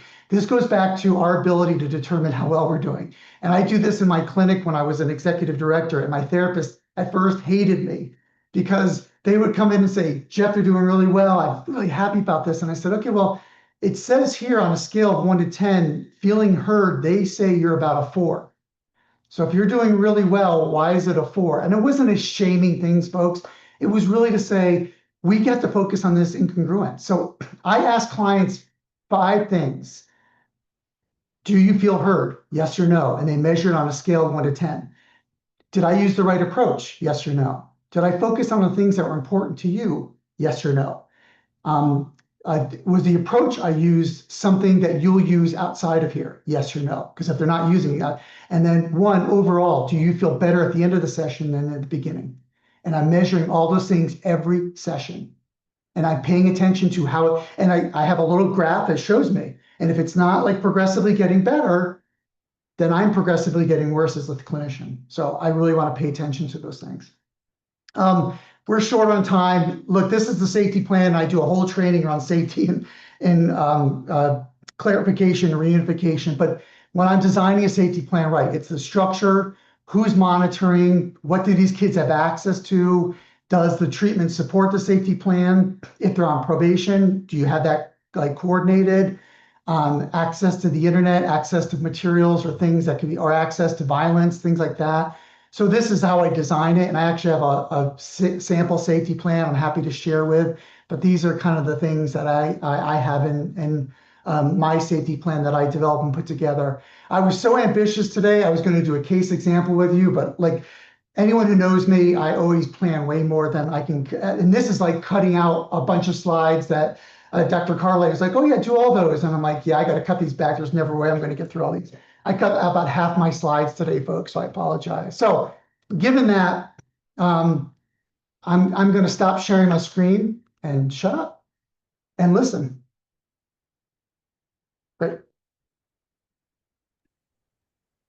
So I'm happy to take questions. I know you guys have a full agenda today, so I'm happy just then to listen and talk about your guys' process from here. Yeah. I mean, folks, from here, we'll take like a short break, but then we'll come back and we'll have time to talk about recommendations and like thoughts and the drafts and feedback and how we can start sort of putting some of these puzzle pieces more clearly down. So it's really a fair amount of like work time. So also, if we want to take some additional time for questions or things like that, Jeff, you're hanging out a little bit, right? Yeah, so he'll be in some of the small groups if people have questions and things like that. But also want to leave space here for questions or discussion.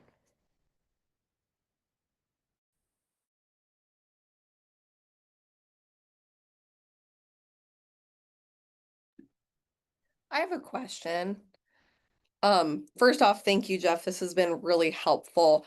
I'm curious about how you support parents when there is chaos in the home, right? Like you said, I can treat a child for burns, but if I put them back into a burning house, like it's not going to really help, right? And that's what I see a lot of too.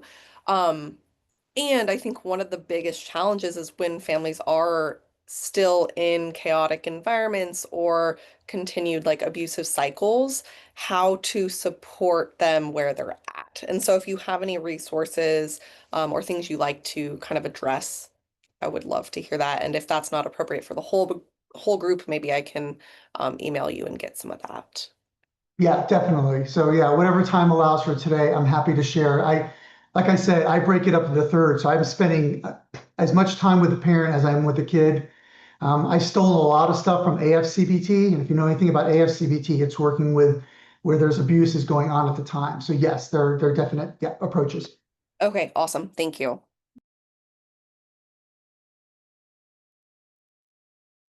Good morning. Hi, Jeff. Thanks so much. I was wondering how kids get to you. What's the process and what community partners might be involved in so that kids can get to you for services?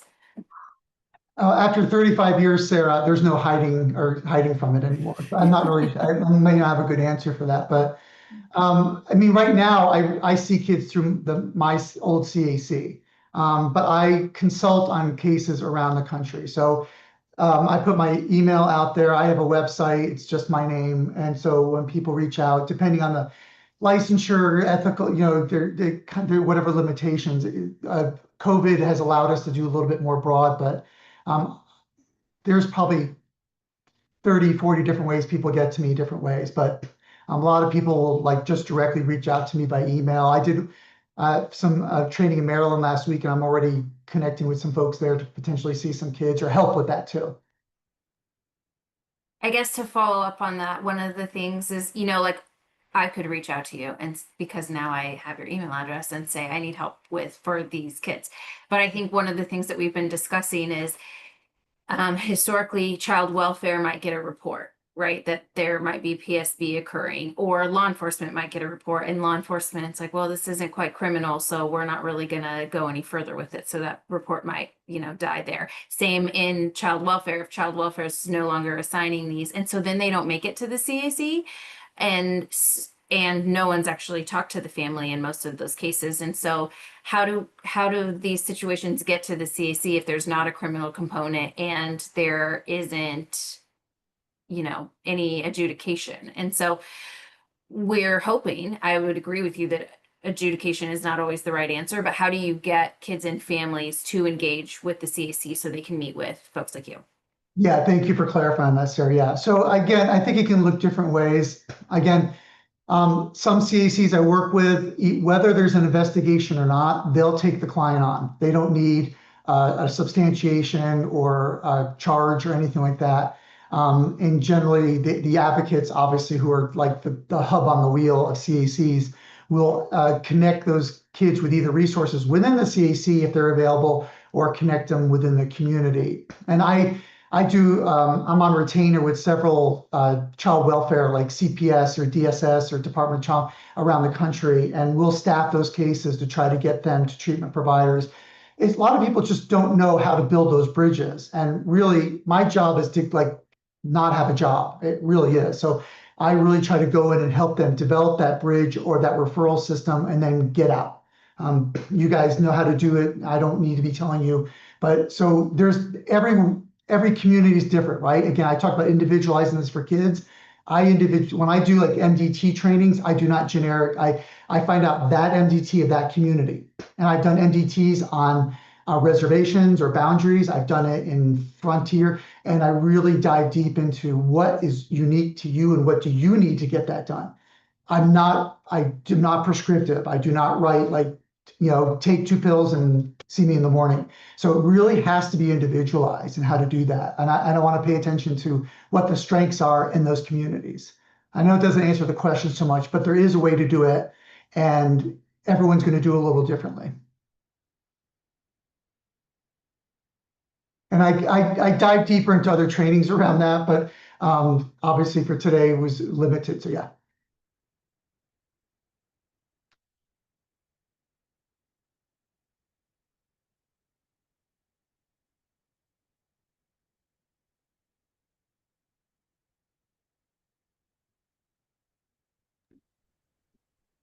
Okay.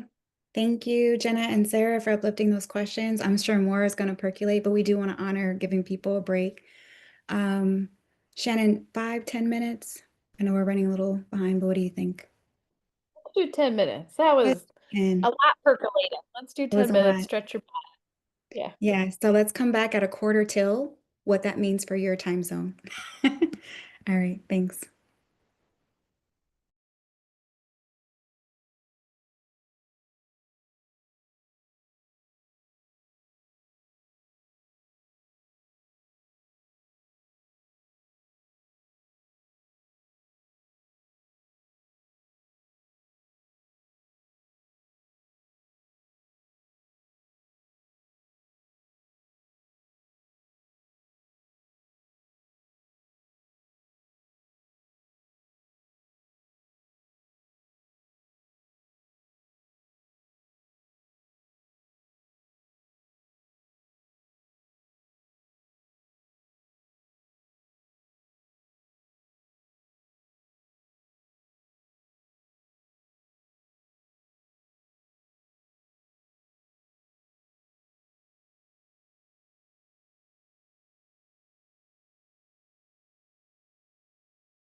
I am proud of who I am. I am proud of who I am. I am proud of who I am. Yeah.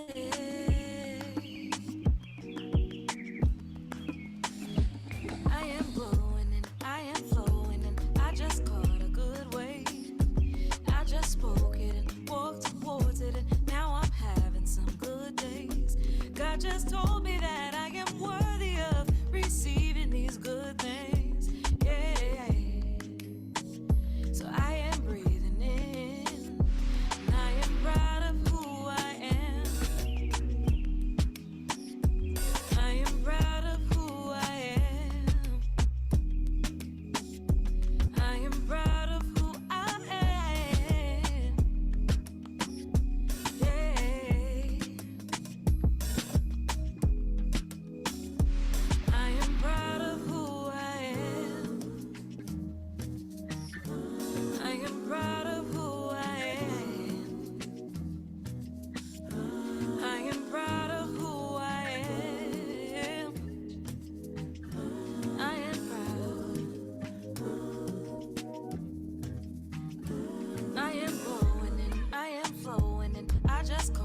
having some good days.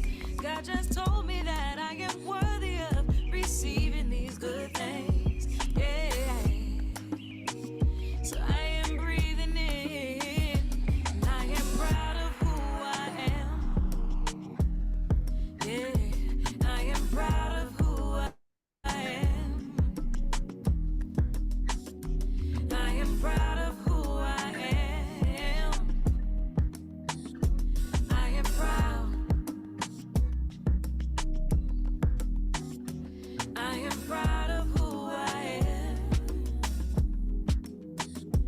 I am proud of who I am.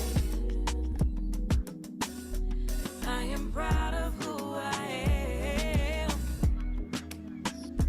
I am proud.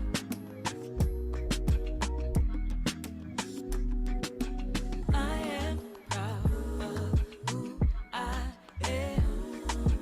I am proud of who I am. I am proud of who I am. I'm proud.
I am light, I am light. I am light, I am light. I am light, I am light. I am light, I am light.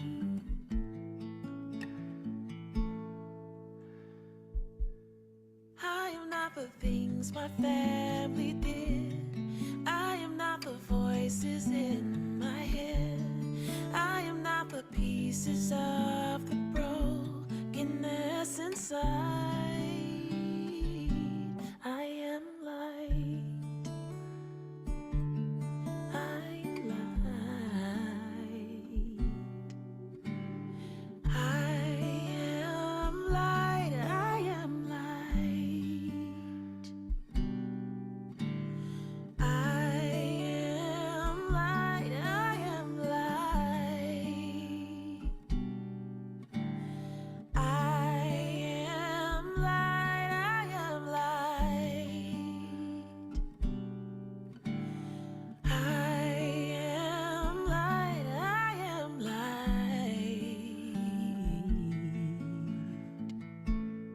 I'm not the mistakes that I have made, or any of the things that cause me pain. I am not the pieces of the dream I left behind. I am light. I am light. I am light. I am light. I am light. I am light.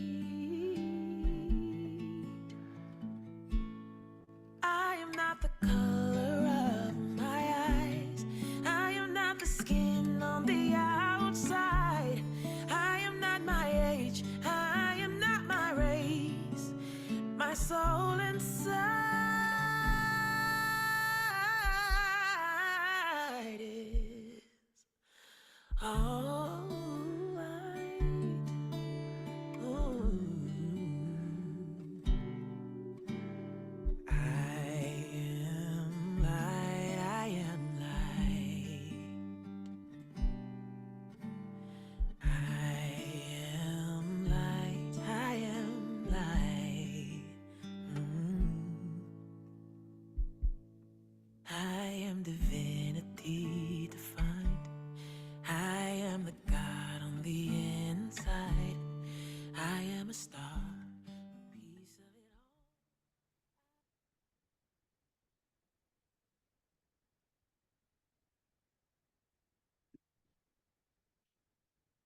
all. All right, if you can hear my voice, we'll start coming back.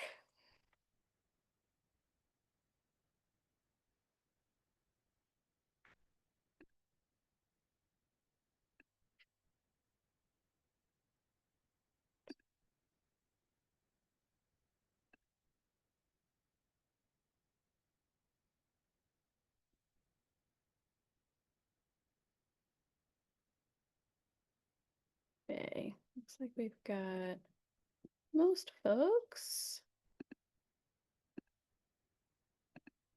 So the remainder of our time together today is going to be spent in a couple different configurations of breakout rooms. The first one is just random rooms. We wanted to give folks an opportunity to connect across work groups and just sort of de-silo that a little bit based off of feedback. So they're just random groups. But the idea being that you spend that time either sharing things that are top of mind based off of where we're at in terms of drafting the final report and recommendations. If you had a chance to look over that, I'll share my screen just in case. There we go. So in the sort of section of the final report around recommendations and next steps, if you've had a chance to look at it, you might have seen this, but there's in red a few questions for particular work groups or for the group as a whole that we need to make sure we have captured and answered. So the idea being that today is some time to start to get your thoughts down on answers to those questions. And so we'll spend a little time just making sure folks are familiar with this. If you've had time to write down your thoughts, great. Be able to talk about that with somebody maybe from another work group or maybe just sort of a mix of random people. And then we'll do that for about 20 minutes and then we'll have another break and then we'll go into work group time. So in the work groups to be able to, particularly for those questions that are for specific work groups, to really make sure that you've got some things jotted down, or if there's things that are like, we don't yet have a decision made on that, and we need to do a little homework over the next couple weeks. This is all in service of, we are going to host an additional session this month based off of our conversation last time. For folks to come together on not this Thursday, but the following Thursday, this coming Thursday. And so that will be time to then, we'll integrate a bunch of stuff that we come up with today and put it down, but then to be able to like revisit and be able to get some more things clarified in a few weeks. So if there's anything today that's like, ooh, we don't yet have an answer for that, make note of that. And that hopefully in the next few weeks, we can get some more clarity. Okay. Questions, thoughts? All right, I'm going to open the rooms.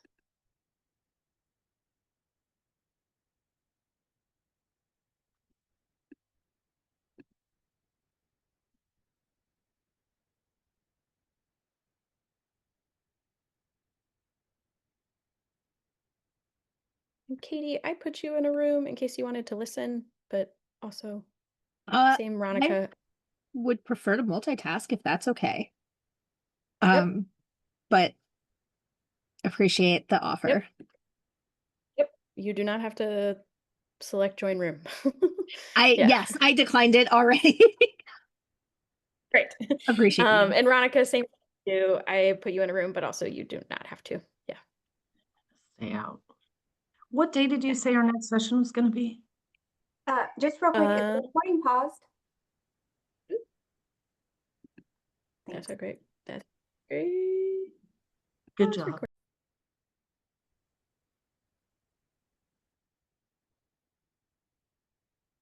Jenna, I realize that you and Diane are in the same work group. We are, but that's okay. No worries. The randomness of trusting Zoom to make random rooms meant I didn't. Yeah, no I didn't worries. do what I was supposed to. Mhm. Yeah. Right. Okay.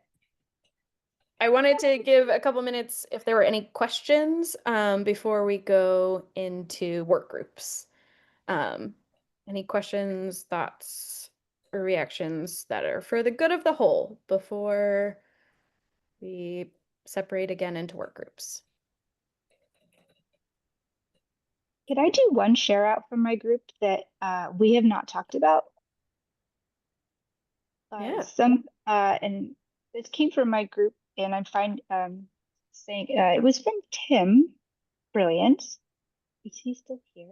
There's so many people on my screen. We brought up there's actually in Oregon revised statute a law that I'm going to pull up my notes here on the Word doc. There is ORS 656.802 that is a law that is presumptive that first responders will eventually get PSD as a result of their job, and it only requires I'm going to go back to the law. I have to read law. I'm so sorry. But basically, one intensive event that they experience as a first responder, that they get essentially workers' comp for that as a first responder. And so we're thinking folks who are doing this work, who are helping community members in this work, who are experiencing this, would it not make sense that that law be extended out to folks who are doing this work to support our youth, to support our families, because we are often experiencing this sort of traumatic event ourselves, that we have that as well. And it's not just first responders who also experience very traumatic events, but it is not also us, that we have that trauma as well through the cases that we work through the photos was one thing that we brought up, through the stories we listened to. That may be a recommendation, that if this law already exists for first responders, why would we not put in an amendment to extend that out to also include mental health providers or others who work in these fields to help us, which then relates to burnout prevention, that relates to retention and things of that nature. It was just we just were really on that. It made sense. And it can be something that's very actionable, especially when you're talking how do you change a large system? You start with law and policy. So thank you for letting me share out. Yeah, thank you for lifting that up for the group. And thank you, Tim, for that. That's really important in thinking about. There's so many of these recommendations that are about the system and the providers and care for kids and families, but what is the care for the providers? Yeah, Jenna. Yeah, our group was kind of curious, or maybe I'll speak for myself. I'm curious, if what is represented within the recommendations are purely just from the Miro board that we worked on for the half an hour last time, or if that has also been information taken from our Dropbox. Because we were kind of noticing there are some questions in here that are pretty broad questions that were maybe what we had at the beginning of our time working as a work group, but over the year, we've really come up with a lot of ideas around those questions. And I know that those aren't reflected in the Miro board because it's just the little post-it notes, but like more significant responses to those questions are within the Dropbox documents. And so I'm just curious if those were looked at to then add into the recommendations, or if that's something that still needs to be done, or if Yeah, other people so experience that. so we did go through all of the documents in the Dropbox, and pulled that in. That said, I will say that in a lot of contexts, what was in the Dropbox were sort of like notes taken during a meeting. And so we did our best to kind of represent that in the report. And of course, it's not gonna have gotten everything. And so that's where we're really hopeful that you all, especially in this next bit of time, are able to make sure that it is really reflecting all of what you have talked about throughout the year. So I just want to add on to what was just said. It in my reading of the red parts of the considerations for recommendations document,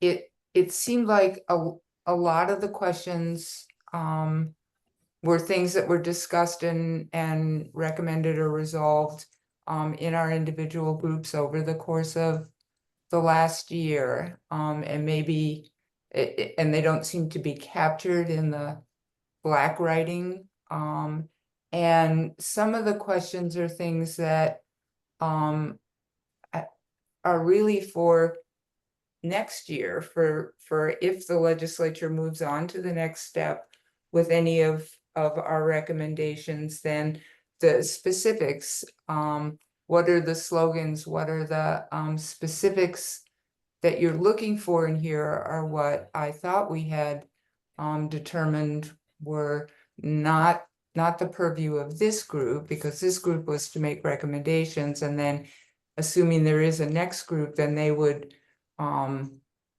flesh out how to actually implement and create the programs that would implement our recommendations. So I'm totally confused about what we're doing at this point. Yeah, so I think maybe this is a good transition into the next 30 minutes. So I think in terms of at this point, if there are things that your group had solidified, again, in the notes, sometimes it's hard for us to know sort of what is 100% the group has consented on, and that is a decision made. And so then we are like to pull it through into this. So if there are parts where you're like, nope, this was already decided, like just copy and paste that in there. Like we'll make sure, or just like tag us in that, and that like this was the decision already made, and then we can confirm. Yes, that is the like reading the minutes is sometimes hard to track exactly sort of what was 100% or like yes, this was it. So if there are pieces like tag us in that, we'll pull it through all of that. And then if there are sections that you do think are best fit for the next group, please label that and like make that comment on there that like this should be for future facing group. Like this is the opportunity, this is a rough draft. This is the opportunity to add your comments, add the things, clarify, say we already decided that, like that is what this time is for. So yeah, so I think maybe we'll just give you that time. We'll give you the 30 minutes. And then from here, we'll come back with about 10 minutes, 15 minutes left at the end, and we'll talk through kind of next steps about what's going to happen between now and when the report is due in August. So yeah, but today is just a like look at the rough draft, make sure everything has been pulled over that needs to be, see if there's anything missing, all of that kind of stuff. All right. Okay, I'm gonna open all the rooms.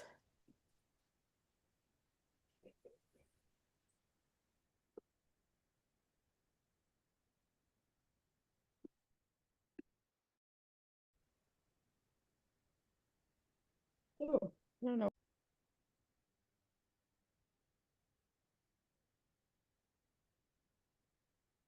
Hey, everybody.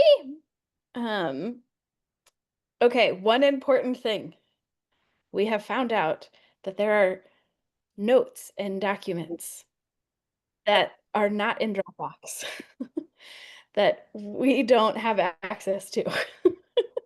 So if you took notes on a document or your group has been working on a Google Doc or something like that, if you can make sure to send that to me right now, that would be incredible. Or like whatever notes you just took right now or thoughts, if you didn't make comments on the document in Dropbox, totally fine. Just please send that to me right now.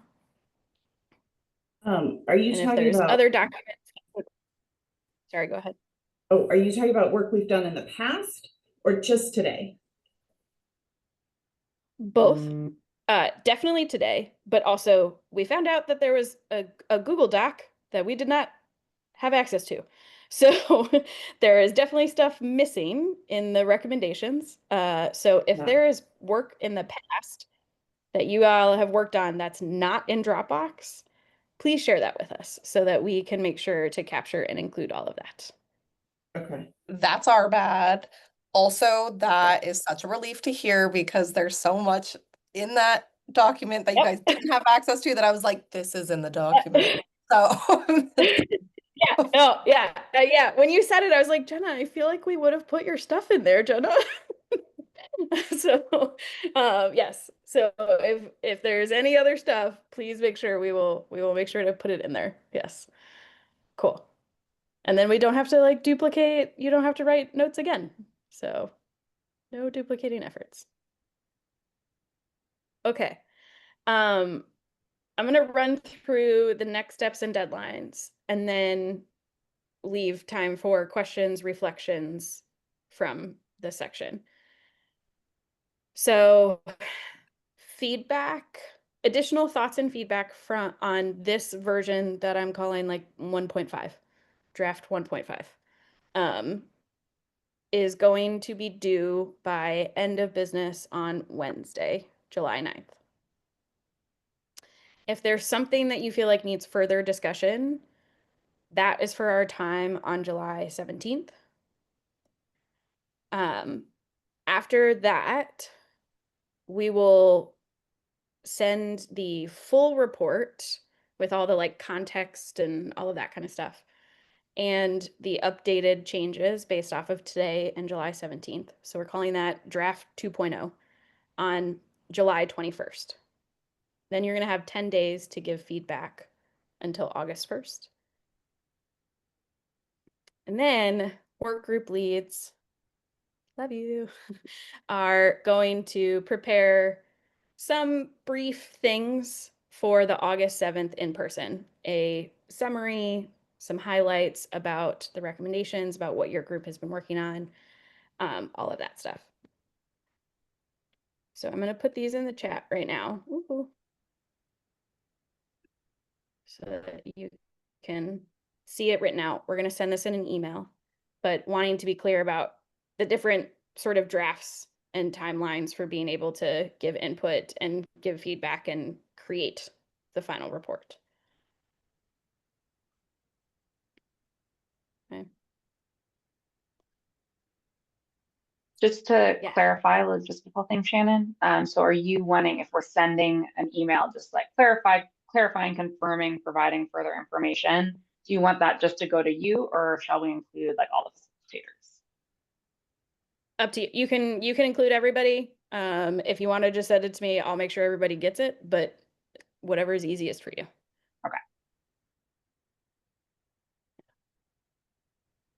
Did we confirm the location for the in-person in August for closing? Yeah, it's oh, I don't know how to say that name. McKinnon. McManaman Field. There we go. At the Kennedy School, their location at the Kennedy School. Yeah. Mm-hmm. Were you able to find out if people can attend remotely? That was a question before. Yeah, so we'll have it has Wi-Fi, we'll have a computer and a projector so we can do a Zoom if folks need to Zoom in. Yeah. Mm-hmm. And we'll be able to zoom in for every portion except for the community fair, just because that'll be a little too chaotic. So during that portion, the Zoom will probably be down. And then we'll restart it when ODHS comes to talk about next steps at that 1:30 mark. So you'll all get, we've just finalized the agenda, so you will all get a copy of that. Shannon can share when, but we'll make sure to send that out in advance so you know that if you need to subscribe to a virtual, the certain timeframes that the virtual link will be open.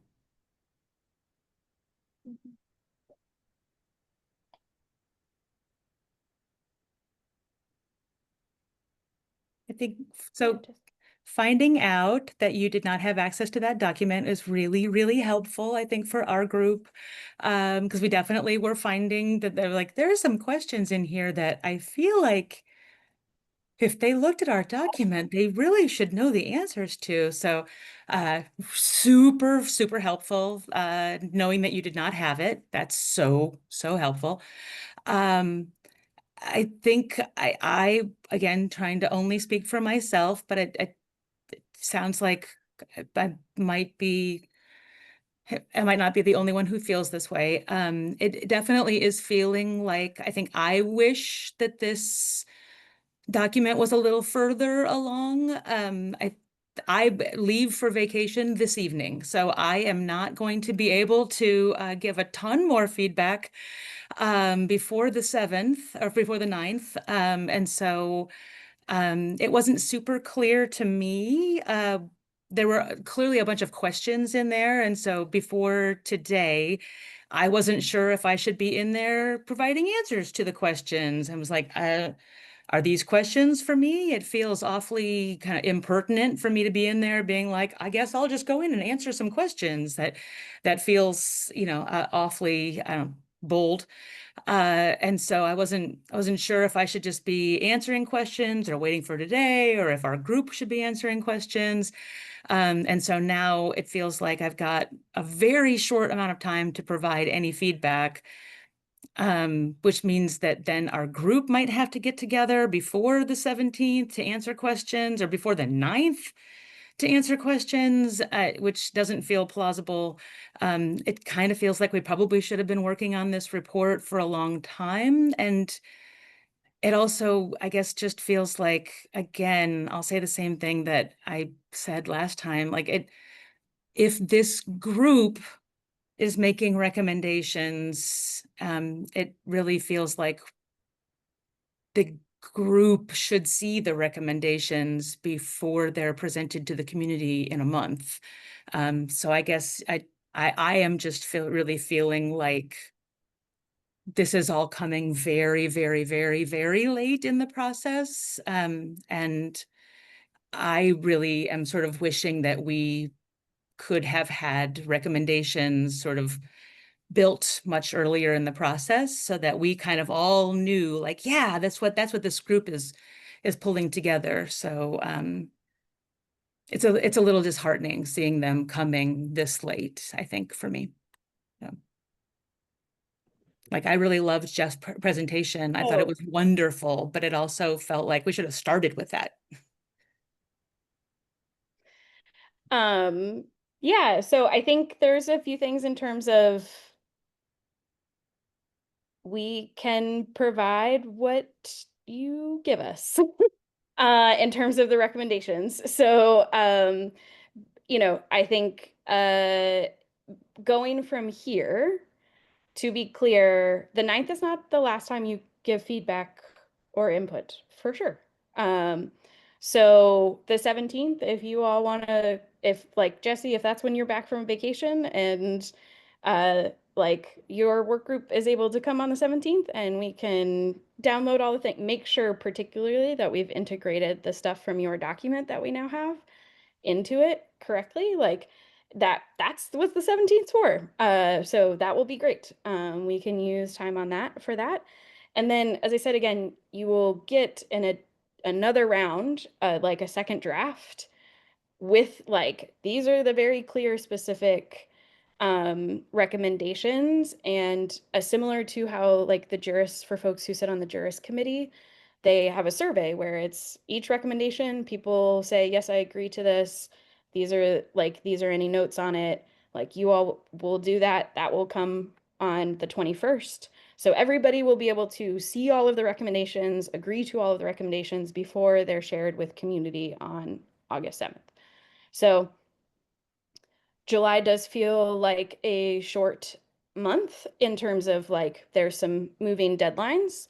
But again, like, we're trying to build in as many rounds of feedback as we can, given where we are and the timeline. So you will have more time to give feedback. Today is not the last day, and everybody will be able to see, the entire committee will be able to see all of the recommendations and agree to all of them before they go in front of community, for sure. Okay. Any other questions, thoughts, concerns? I sent the document to you, Shannon, but should I send it to anyone else so they have access? Or- It's okay. I will make sure it's shared. You're good. Yeah. Okay, awesome. Thank you. Sorry about that. All good. Thank you.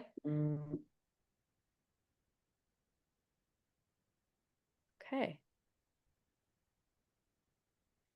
All right. Well, Jeff, we just want to thank you so much for spending so much time with us today and for sharing your expertise and your energy with us. We're very, very grateful. So thank you. No, I appreciate the time and hearing, well, you guys are going through a lot of, you're way ahead of the curve with a lot of folks in the country. So I really appreciate the work you guys are doing and look forward to seeing what you guys create, because I think it's, there's a lot of potential here. Awesome. Well, in that, I hope the committee, you all still feel the like hope and the potential and are excited to see how this comes together over the next month, and wishing you all a restful, hopefully long weekend people get, and be able to spend some time with family or community as you do this long weekend. And we will be in touch. And then for those who can make it on the 17th, looking forward to getting into the weeds more and hearing more how we can finalize and get clear on the recommendations. So thank you, everybody. Take care.